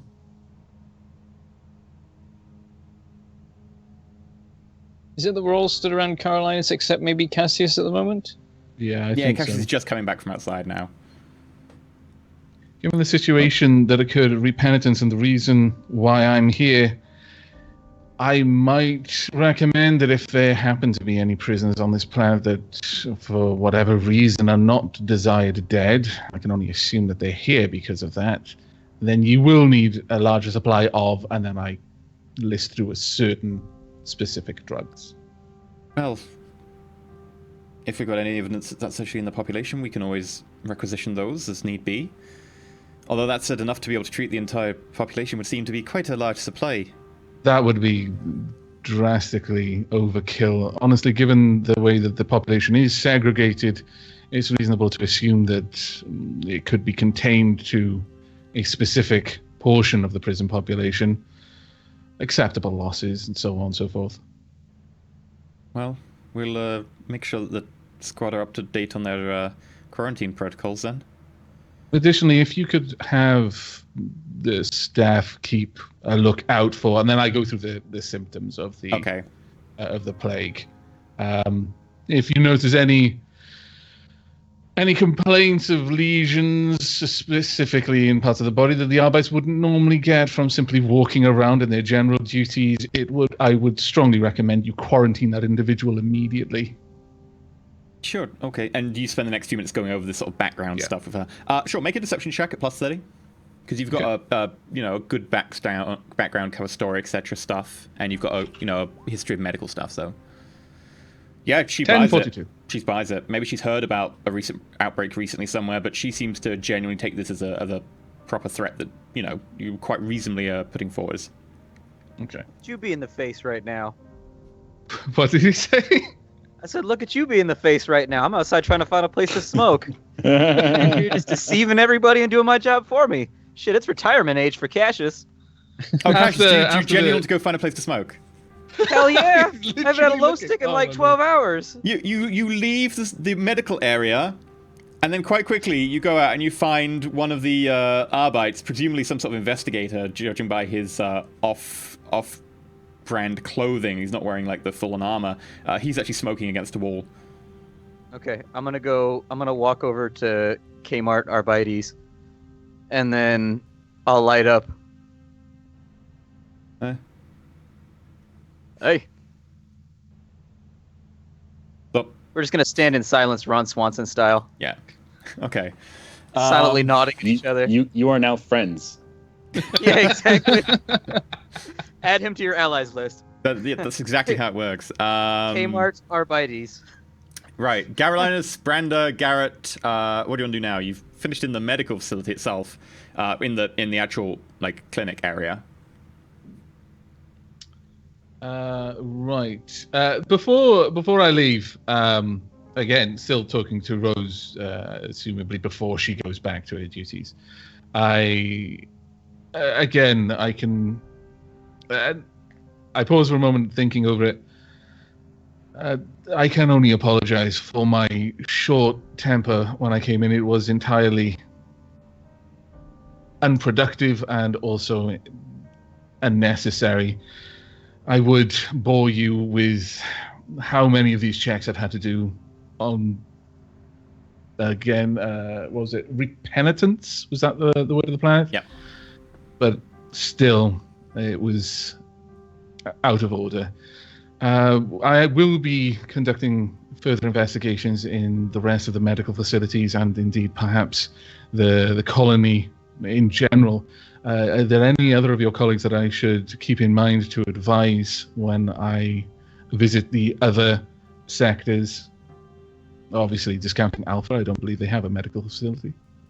Yeah, that's correct. I mean, if you want, I can give you the names of the head medicos at both of the facilities, if you're something you're interested in. That would be very useful, thank you. Sure. And she downloads some data onto a pad and ports it across to you. What are the names? Okay. My turn to make you roll the random name generator. Not a proper episode if you don't force EE to like make random names that he's just gonna have to discard later. Yeah, you guys are just like, that's why I just started bossing him around. I was like, listen, you are a useless NPC who's never gonna be here again. Here's my papers, give me what I want. Fourth wall, destruction. The medic in charge of Gamma would be Medicae Junker. Junker. Mm-hmm. And then Delta is Zabram. I thought it was Epsilon. Nope. Delta's MaxSec, Zabra. Epsilon is classified. Okay. A super secret one that apparently doesn't have a medical facility. Well, not that you know of. Okay. I thank Rose and excuse myself. Okay. You're now out in the hallway where the aide is sitting. There's oddly I look shuffling around back and forth. and conspicuously see no Cassius. I think your friend went to get a smoke. He seemed to be a little bit out of sorts. Indeed, he hasn't smoked for a time he gets that way. I don't suppose you indulge in that particular habit? Not particularly. Good. Never start. And I stand there. I'll give him a few minutes. He'll be more cooperative if he has his time to finish. I don't come back. I'm spending loads of time with my friend the Arbites. Just like looking at shit. Saying, having our voices crack. Yep. Okay, after a few minutes, I start giving kind of curious glances to the ape. Did he say he was going to do anything other than smoke a low stick? I'll be honest, I didn't really ask. I don't really blame you. Garrett, could you go and find Cole? I was actually going to stay in the room and talk with Rose for a minute. Oh, if you didn't come out, that's fine. Sorry, Garrett, is there something I can help you with? Yes, Rose. I hope Carolinas has been nice to you lately. Wanted to know if you. Carolinas? Why did he say Carolinas? I hate him so much. Was Yeah, Carolinas? I was like, oh crap. Well, wanted to know, has there been any history of weird behavior from some of the prisoners that have received treatment? Do you ever treat any prisoners in this facility here, or is that only held within the Beta, Delta, and Gamma medical facilities? Make a Classic fellowship. Shane damage control. Just keep talking. Just keep moving. Yeah, Yeah, make a Here with fellowship bullshit check like at plus black. 20 to be able to just go straight past that. That's how you do it. Well, You Garrett just, does because he fall in doesn't your face. realize he's messed up. Probably even after she points it out, he doesn't get what she's saying. Carries on. Please don't roll 100. 0-5. Oh! Dude, just straight like Caroline is anyway, continue on. What sub symptoms are you talking about? people who just didn't seem like their normal selves, like a violent criminal, for instance, who doesn't get along with people, all of a sudden being, just downright friendly or completely understanding of people that he used to dislike. I mean, we had a little bit of that about 2 years ago. But it was just a gas leak in the dome itself, apparently. Was that here in this facility, or was it one of the yeah, this was in one of the minor domes attached in Beta itself. Okay. Just curious. Thank you. Sure. I'll walk out. She didn't pick Goodbye, up on Garrett. it. It's all good. Yes. I think she just said goodbye. Oh, I thought she said by the way. Sorry. Goodbye, Rose. Thank you again. Okay. And you Guys head out being to so find polite. the rest of your group, minus Acacius. Well, we all here now? Do you want to look at dead bodies or the long-term cryo storage or anything, or are we good? Yes, it would be necessary for me to look over some of the cadavers. It may be that there'll be signs of the pathogen, probably in the early stages, considering no one else seems to have contacted it, but it would be remiss of me not to investigate fully. Okay, well, feel free to go and have a look at the autopsy section. I don't believe there's anyone actually in the morgue at the moment.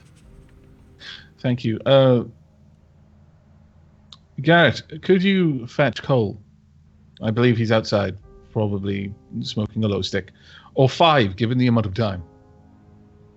Oh, right. Cole. Yes, of course. I'll head outside and try to find him.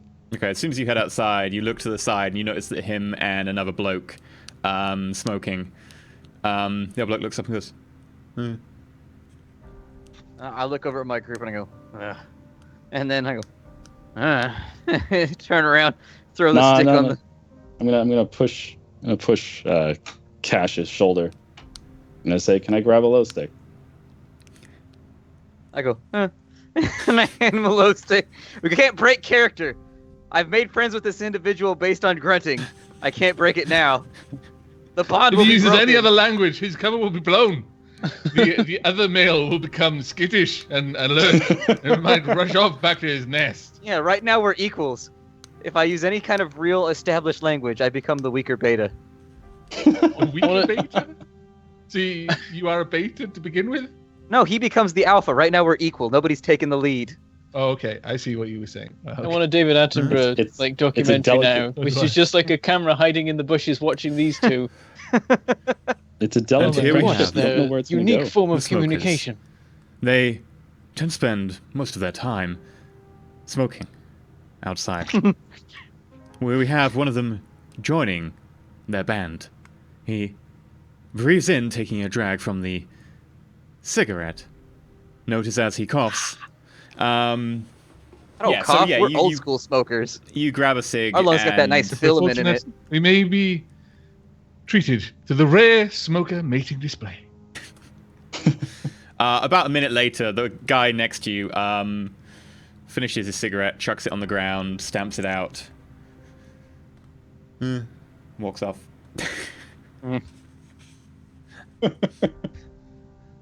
Well, while we're still out there smoking, I'm gonna tell Cassius that Rose mentioned the symptoms we're looking for about 2 years ago. Does that fit into the timeline of when this drug has been produced on the planet, or is that too far behind?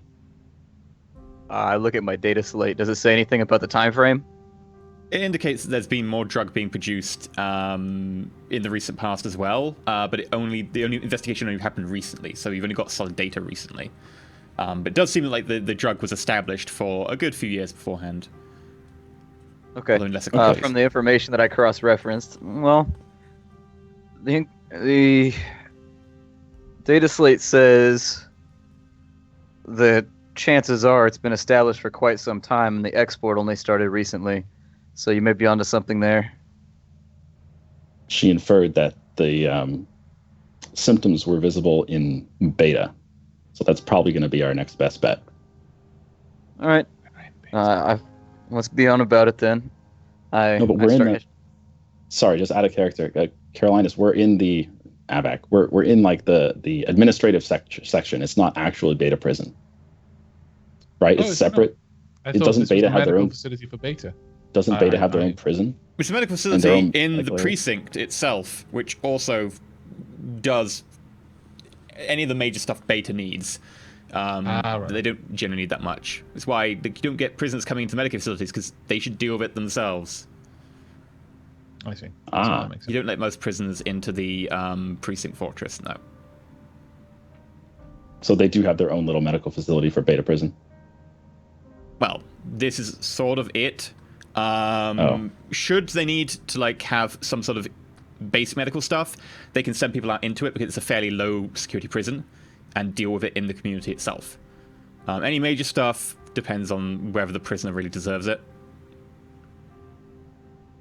Whether they like him or not. Yeah, pretty much. In this time, I imagine that I just kind of gestured towards Brander, and then head off in the direction of the. It is the morgue that we're going into, not some sort of long-term storage. Because I know you said cryogenics was here. Yeah, the cryogenics is for any sort of bodies that need to be kept for a particularly long time for any reason. There's also a furnace for disposing of bodies that don't need to be kept. But we're heading into the general morgue. Yeah, so you go to the general morgue itself. It has entrances to both from the morgue as well. And the morgue is of gleaming chrome tables and a load of drawers. Nothing particularly out of ordinary here. On the way in, I do mention to the age, when they get back, send them in. I'll stand outside and I'll let you know. Thank you. We head in. Okay. Once we're in and the aid isn't with us, I mentioned, I've had a thought. If we were to look at shipments of medical equipment, we might be able to find something there, because apparently these parasites need some sort of equipment to grow them before they're given a host. Not sure where we would get that information. Reasonable. It would be quite specific equipment, or at least there would be a few items on there that would have no real place in the general medical equipment needed to sustain the prison population. I wouldn't expect the stuff to be entirely manufactured here. No, indeed. Still, it would probably be best if we look into that actually, you make a solid observation. I'll look over those logs when we next have an opportunity. I'm saying this as I'm going around. The lockers for the cadavers, I'm assuming there isn't one on the table. There might be, because sometimes they do leave it. Okay. Well, I'm just opening them up, and I'm paying pretty much very cursory glances at the bodies. Like, I just out of curiosity, I'm like, oh, this one got stabbed in the gut. Oh, this one got completely eviscerated. All of its guts are missing. That's pretty much it. But generally, my focus is on the heads, and I'm actually turning the heads, checking. My optical mechadendrite is getting down underneath and looking around the nape of the neck, around behind the ears. Yeah, there's a few with head injuries here and there. I mean, head injuries do tend to be a fairly common way of killing someone, especially in a low weapon environment. So you do find a lot of them have at least some variants of a head wound. Nothing particularly crazy over the top. But surgical looking. Make a Medicaid test.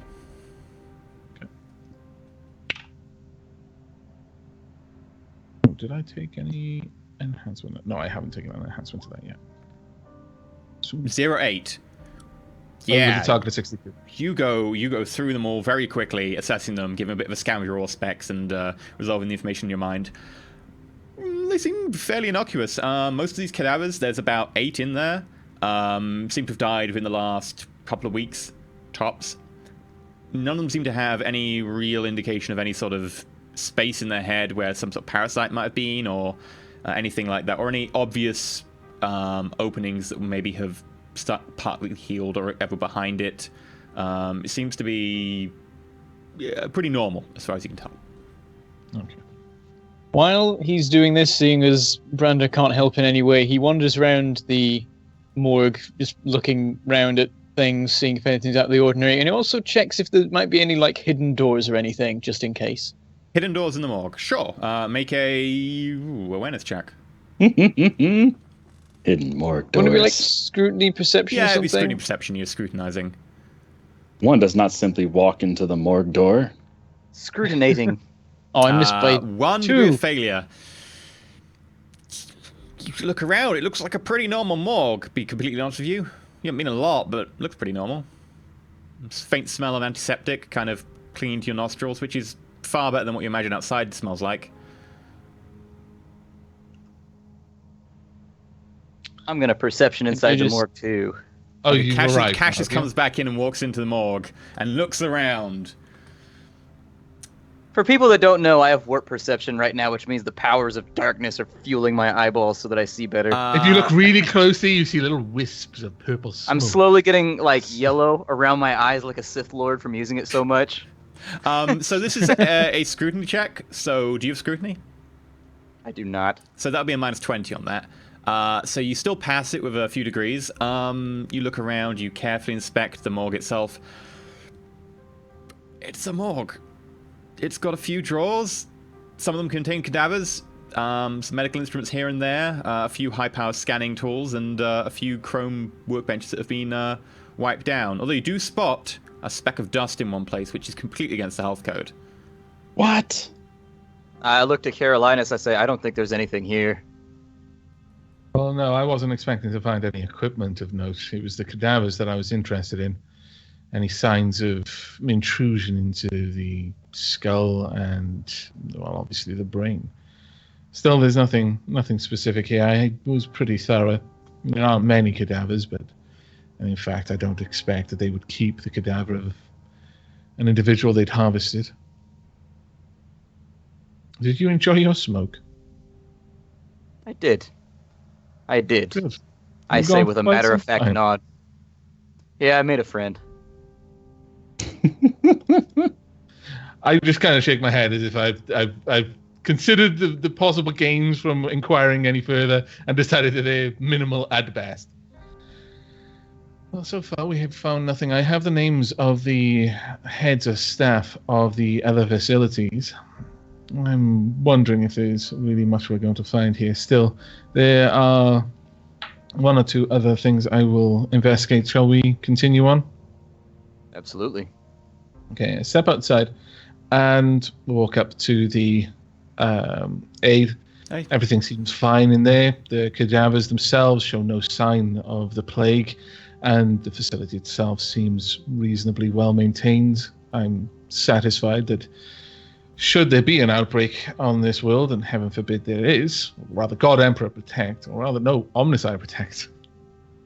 The You sure you're a facility itself. Mechanicus? I'm I'm kidding. kidding.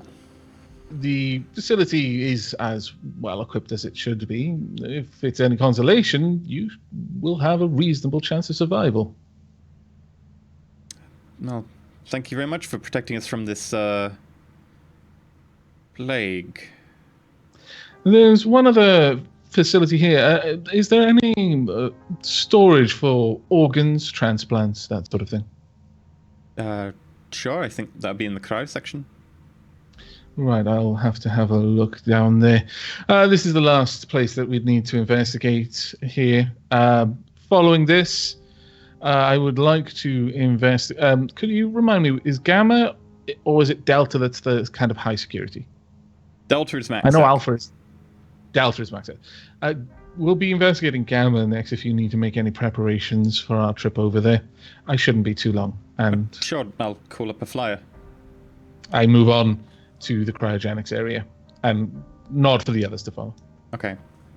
If we're to be... I don't think I'll be much help in a medical capacity. I turn to the aide. The marshal mentioned something about respirators. If we're to go... Is this an indoor hangar that you have the flyer coming to, or are we going to have to go through the outside? Well, it'll be parked on one of the outside landing pads. I mean, if you can't withstand a 10-minute walk.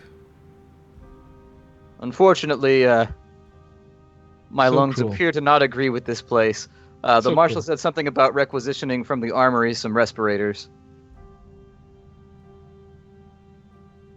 I can have a look into it for you. Thank you. I just figured I'd ask now while you had preparation time. Sure. Okay. Meanwhile, Carolinas, Branda, and Garrett head into the cryogen area. Much like the morgue itself, this is fairly similar. The drawers actually open on the same wall, but the opposite way, so that you can pull through corpses from one to the other. There are several vats of sort of steaming liquid with cold coming off them in waves around them. Sort of slight frost built up at the side, along with some more long-term storage facilities for bodies, just in case they need to be kept. I am very Any staff in noticeably here? fascinated by this coldness and the sort of weird stuff coming off of them. Do you lick it? No, but I do try to touch it. Yeah, you push your finger against it. It's really, really cold. You pull your finger away, and there's a slight as it pulls like the top layer of skin on your finger a little bit. Wow. Rub my hands together vigorously. No one saw that. I will I scrutinize the room. Sure. Got like a super fisheye lens. Do your scrutiny. Caroline, what do you want to do? All right. Are there any staff in here, or is this much like the morgue? Much like the Empty morgue, unless- it's not in use at the moment. Okay. Okay, Whoa. I'm going to 3 look degrees around success. So, the vats, but go ahead. okay. So, Brandy, yeah, you look around looking for anything out of the ordinary. You're not a technical person, but as far as you can tell, everything here looks pretty normal. It looks like someone has stashed a bottle of liquor behind one of the vats in such a way that it's kept nice and chilled. I make sure Garrett doesn't see. I don't see it. Sure. Carolinus? I would like to actually investigate the vats. First and foremost, see any of the empty ones, just checking over their ability to store and look if there's any like paperwork around or data slates. I'll peruse them while I'm here. Mostly just looking to see if this is just regular operation, just basically transplant organs, things like that. And I will check if there are any actual organs and things like that here as well once I've done that. Since it's tech, I guess just call it a tech use test, so you know what the tech is and know what it's doing, etc. Oh, that was bad. I'll fate that one because that was quite a bad one. It was 89 versus 52, so I'll try that again. 88 versus 52.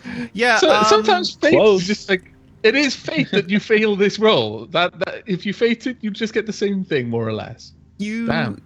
aren't as experienced with cryonics as some other fields, and sadly, a lot of this is a little bit out of your field. What you do know of it, it seems to all be perfectly in order, but you do feel a little bit like this isn't particularly your expertise. Very different from the weapon coolant systems. Definitely. Very different. Okay. Going on then, I'll actually look around, see if there are actually any stored organs and what kind of capacity, because I imagine it should be easy to say, okay, well, this is a vat, it contains an organ, there are that many vats, this is how many organs they plan to be able to store, so on and so forth, that kind of thing. Just generally seeing if there are facilities that would be useful in the extraction of or moving around the parasites. I guess if you wanted to freeze them, you could. If you wanted to freeze organs, yeah, there are several organs here. Not many, but enough that, you know, there's a nice backup should someone need like a kidney or something. Seems to be harvested from what you can gather from dead prisoners. Okay. That's more or less all of it. This sort of facility would be one that would specifically have tools for removing organs and other types of things, which is why Caroline has thought, I might as well look in there. It would be reasonable. So the last thing I would do is I'd actually like to actually look around at the tools that are here rather than the specific storage devices and cryogenics. Sure. Make a Medicaid check. Okay. I mean, this is the cryonics area, so... Wow, my rolls are terrible at the moment. Yeah, so 3 degrees of failure. As far as you can tell, the tools here seem to be in order, but then again, it's a cryonics area, so the tools here do tend to be not so much medical so much as, well, technological in nature. Much more to do with coolant and freezing and certain extraction of certain liquids and replacement with some sort of non-crystalline fluids. Okay.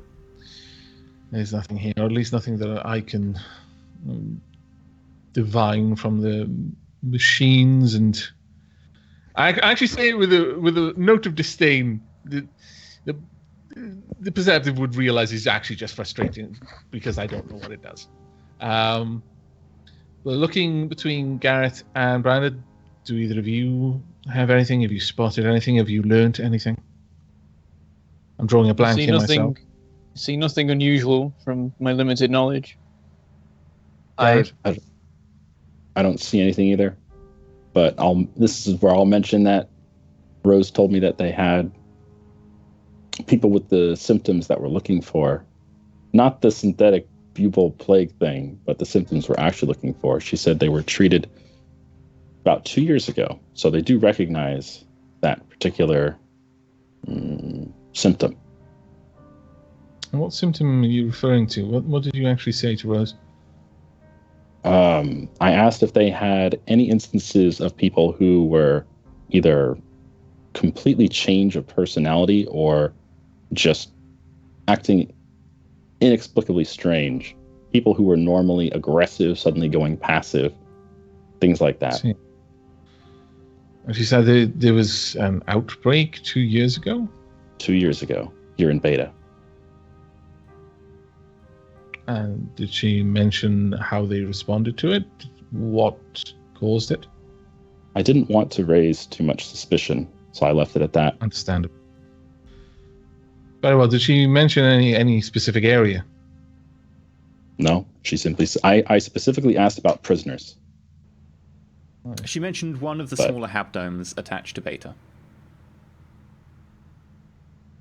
I presume we could, with that drive that you have, I presume we could look up and see when that was and what the circumstances were.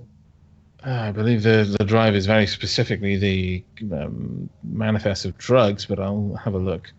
The drive is very specifically exactly what you asked for. And no is there more. A terminal in here? Yes. Tech use. Security. This may raise some eyebrows. Perhaps it would be useful, Garrett, as you seem to have the ear of Rose, if you remain outside. If she comes out looking alarmed that something has been accessed that she shouldn't, stall her, let us know. I walk over to the console. I will try. I'll first just see if I can access it. Who knows? No. No, you cannot. No. Okay. It's protected by Arbite grade encryption, which is pretty good. But you can try and hack it. I'm gonna grab Brander and pull him outside where we can chit chat. Speed to Cassius. I need your assistance. Sure. What with? I wish to have access to data, but I do not wish to go through the normal channels. However, I strongly suspect that if I am to fail in accessing it, it would send a warning to the Arbites. Perhaps you could have the Marshal either give us access or temporarily ensure that the security system does not report any unauthorized access. With the second half, I'm not sure how I'd help with that. I don't know anything about all this cogitator who's-he what's-its. I can go talk to Rose. I can ask Rose for... I mean, we've got orders that say we're allowed to access everything, so... Well, certainly, if you can get the codes through normal means, that would be ideal. Sure, I'll go have a talk with her. I'm sorry, not Rose, the Marshal. The aide. Oh, okay. aide. So you go out to the Marshal. Hey, is it just me, or is Splat's beard and hair slowly turning more burgundy? It is. Yeah. What is happening with your camera? It has been slowly getting more and more I think it's what's burgundy. happening with the sun, at a guess, because it looks like you've got a window behind the computer, which is slowly getting more light as the sun goes towards the I'm just waiting for it to go on full ginger. It's going to be grand. On plaid. No, my beard is red. Weirdly enough, my beard and my hair gets longer. It turns red too. It starts Yeah, out might dark be brown, then it turns maybe red. It goes red if I let it grow out too much. But can I help you? Yes. Omadon was inquiring inside about there appears to be some kind of encryption over some of the cogitators of the Cognite. We needed to access the files for our investigation. Would you happen to have the log on for any of that, or is that something we would get from the Marshal? No, I can get you past any information that, we'd... Effectively, anything on the terminals in this facility is within my remit. Certainly, if you could help us out with it, I'd appreciate it. Sure. And she pops over the Cognite. Sorry about this.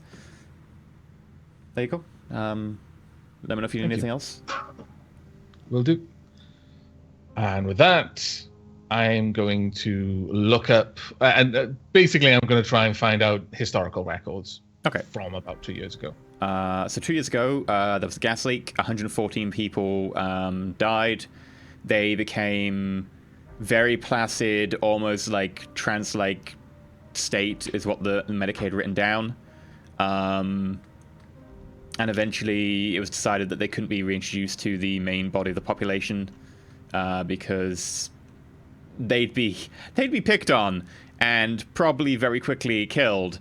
So they were effectively disposed of. Okay. Does it give any specifics on the location that this gas leak occurred? Yeah, one of the smaller habs. It's Beta Hab 13. So not 13, 3. If it was 13, then obviously bad stuff happens there. Specific to this, were there any further signs of the gas leak? Like it mentioned that. Sorry, how many died? 140. 114. 114. That's a little bit different. And how many were affected by the gas leak who didn't die, or was that the amount they disposed of? That's the amount of people who displayed obvious symptoms, were treated, and found there's no way to really treat them, and then disposed of. Were there any? Are there any other mentions of these like symptoms connected to this? No. Okay. Well, given that I now have general access to information, I'd like to look up specific sort of equipment that would allow the gestation of like artificial wombs, that sort of thing. Anything that could be used to create that kind of environment for gestation of the parasite. Sure. As far as I understand, so you're looking through just random like medical equipment that's being shipped to the entire world. Yeah. Okay. Going back as far as 2 years? Yes. Okay. Well, you can pull that all up. That will take you a long time to dig through. So that's something you'll probably want to spend the next day or two going over. But you have that information. You can download that. Okay, I'll download that information. Oops. Skype, for some reason, has decided to take me to the main menu screen, so I can no longer see the cameras. It does that. How annoying. So if he's going to be doing that for a couple of days, it looks like we're kind of close to quitting time. Is that what we're kind of angling towards right now? I was about to say, like, you finished in this medical facility as far as I'm aware, right? Yeah. Okay, so you finished in the medical facility. That probably took you a fair few hours, so it's probably a good point for you to go get some sleep, at which point, Cassius, you get that 1 point of damage from your throat back. If he'd have mentioned it, I'd have just medicated him. Is he going to spend, Avik, are you going to spend a couple of days going through the medical stuff? Well, if it's going to be a couple of days, I'd probably pull up a little bit more information than just on the equipment that was available. Also, I'd try to bring up logs on any like psycho analysis of both the Arbites and the prisoners outside of the norm of, we're checking you out because you're a new prisoner. Okay, we're assigning you over They don't here. really do any specific psycho like analysis of individual prisoners. They do prison populations as a whole, but they don't really bother with individual prisoners. Okay, well, if there's any information along that sort of lines, like, the population in Beta or population in Delta, it's a little bit odd. We've looked into it. In terms of the Arbite files themselves, that would be a little bit beyond what the aid can furnish you with. You have to ask the Marshal directly to be able to look at effectively what is the medical record of every single Arbite on the planet. That's understandable. Would there be specific medical records on the governor? No, not in here. Treated as civilian? No, okay. He'd be civilian. I would certainly ask Cassius to try and speak with the Marshal to access. I'm not going to ask for the Arbite's medical records because that's getting a little bit close to home for the Marshal. But I'm hoping, given the way he was like, pen pushers and all that he'd have no issue basically granting authorization to access the medical records on the civilians on the planet. He doesn't necessarily have jurisdiction over that. But you can certainly ask next episode. Okay. So I won't necessarily say that you take 2 days out now. Like, you can do it in the spare time, etc. You've got journey time, etc. You can look through it, but it will take you time to look through. So you've got all that information, and this is probably a good place to end it for today's episode. Yep. So you on the planet, you've made some inroads into investigation. You've got an interesting gas leak that you want to investigate in a little bit more depth. Cassius made a friend who was very non-committal. Garrett managed to charm someone. And Branda remembered more about his war past and battles over Ragnarok. Like how everyone in this sector has been in those battles. I was like, oh yeah, I know that guy. I want to know that guy too. I mean, it's a pretty big war front, considering that's where, like, Ghazghkull Thraka, began. It's big warg. It's the biggest warg in the entire Imperium, actually, going past this sector. I like how I was there every time, because I keep rolling well on influence. You've not known. Well, you did say you were on Ragnarok, and Ragnarok is literally now just a fortress world. Like, it's one of the two up there that constantly are at war. So it's not completely unsurprising that you've heard rumors of something that happened on the same planet you were on. Especially so much as, like, losing 3 regiments. But thank you very much for watching. Do consider going out and checking out our Patreon, etc. That would be really cool. But yes. Yeah.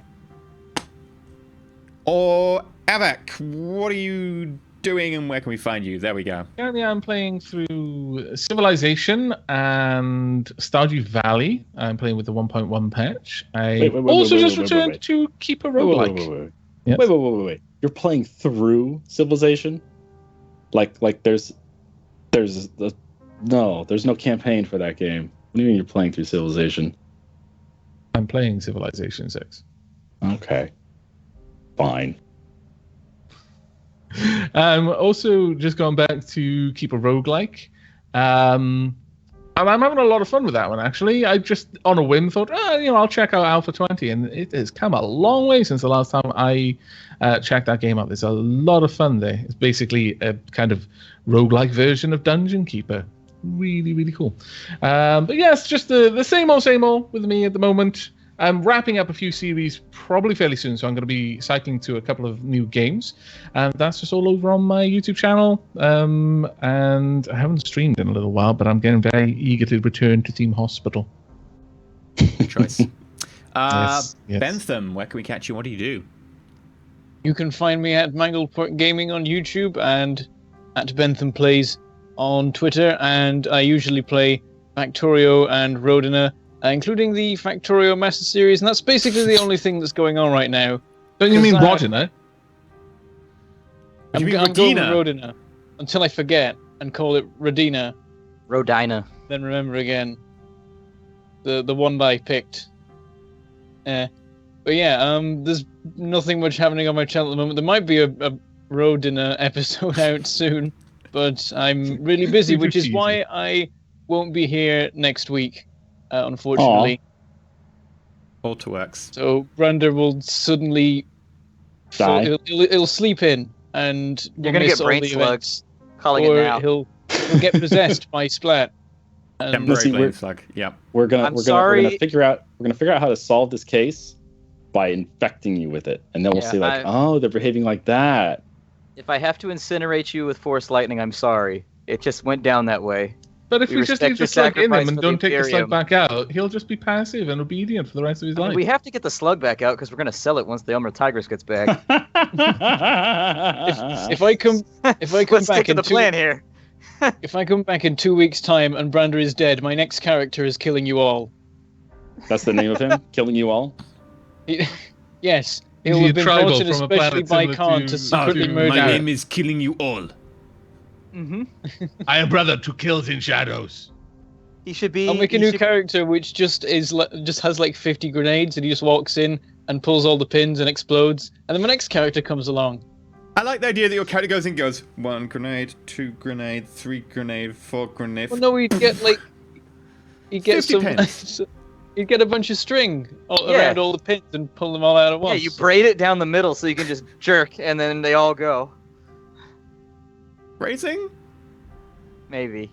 Splat, where are you? What are you doing? YouTube.com/SplatterCatGaming. Kind of refocusing right now. All my series are currently ending, and I'm in the weird position of not knowing what to replace them all with because November and December are kind of a little sketchy for indie game new releases right now. But if not, I'll come up with something older to play. I'll probably revisit something like, I don't know, maybe Stardew Valley. I was thinking about doing another... I was really thinking about doing another Mordheim using the Witch Hunters, which sounded like a lot of fun. But other than that, I don't really know what I'm going to be doing in the next 2 weeks. I'm still formulating a plan. Fair enough. Shen, where are you and what are you doing? I'm in Oregon. I'm drinking a soda. You can find me on youtube.com/Enter2 and on twitch.tv/Shenner, where I'm playing games every day of the week. I don't get a weekend. That's okay. I do hate games. Lately, I've been playing Transport Fever, which is like a spiritual successor to Open Transport Tycoon Deluxe. If you ever played that, it's almost the same game, but much more modern. Also have Kerbal Space Program that I need to get back to. Oh my god, I'm so terrible at getting back to games. Civ 6, just been playing with the NQ group. You know them from Steam. They're like the premier multiplayer group out there. And that's it. I guess we can get back to EU4 someday, but not today. Not today. What about you, EE? Oh, Tell thank us you what very you're much up for to asking. and where we can find you. Well, Avak, you can catch me over at twitch.tv/Interrogating, where I stream on Saturdays. You can catch me over I love at how long it took you to youtube.com. think of I that, know, I was like, considering oh my one god, what are the day. days of the week? Or you can It's catch me late, over at it's really late for us. youtube.com/Enter where I have videos every day and stuff. And currently I am playing Civilization 6 with Biffa, Stellaris of the Leviathans, and we've just encountered awakened ascendancies. They're all awakening, and the war in heaven's about to happen. They're all going to kill us, and it's going to be really scary. And actually, that is not as bad as it actually turns out to be. I'll be honest, it's much worse than it sounds. It's very hard for me to... Aw. Yeah, it's actually worse than that. I can't say anything more because the episode hasn't happened yet, but it's actually worse than that. It's so bad. I'm so so bad. distracted by how red Splattercat's hair is turning. It is very So crimson. distracted. Yeah. I'm also playing Hearts of Iron 4 The Great War mod, which should have more videos going up tomorrow of. Playing as Austro-Hungary and murdering all the peoples. And my god, attacking Russia in the winter is so difficult. Who thought? Shen, I think you've got synthetic bubo carcinogenic plague. We need to put him down. We need to put him down right now. Into the incinerator with him. No time to shoot him. Straight in the incinerator. Turn it on. Yeah. And probably more games, including Tyranny and maybe Planet Coaster, which I think will be tomorrow if I can get around to recording it. But yes, that's me. So do go check out all our patrons, etc. Also check out the new D&D series we have on Wednesdays, which starts an hour later at 9 p.m. GMT or 1 p.m. PST, where I am actually playing. And Splat is actually GMing. Mm-hmm. It's really, really good. I love it. I don't It's a lot of fun. like so much work. It's amazing. But yeah, you should totally go check that out. We also have a YouTube channel, like we said at the very beginning, where now all the VODs will go and stuff. You should definitely go check out all those VODs, etc.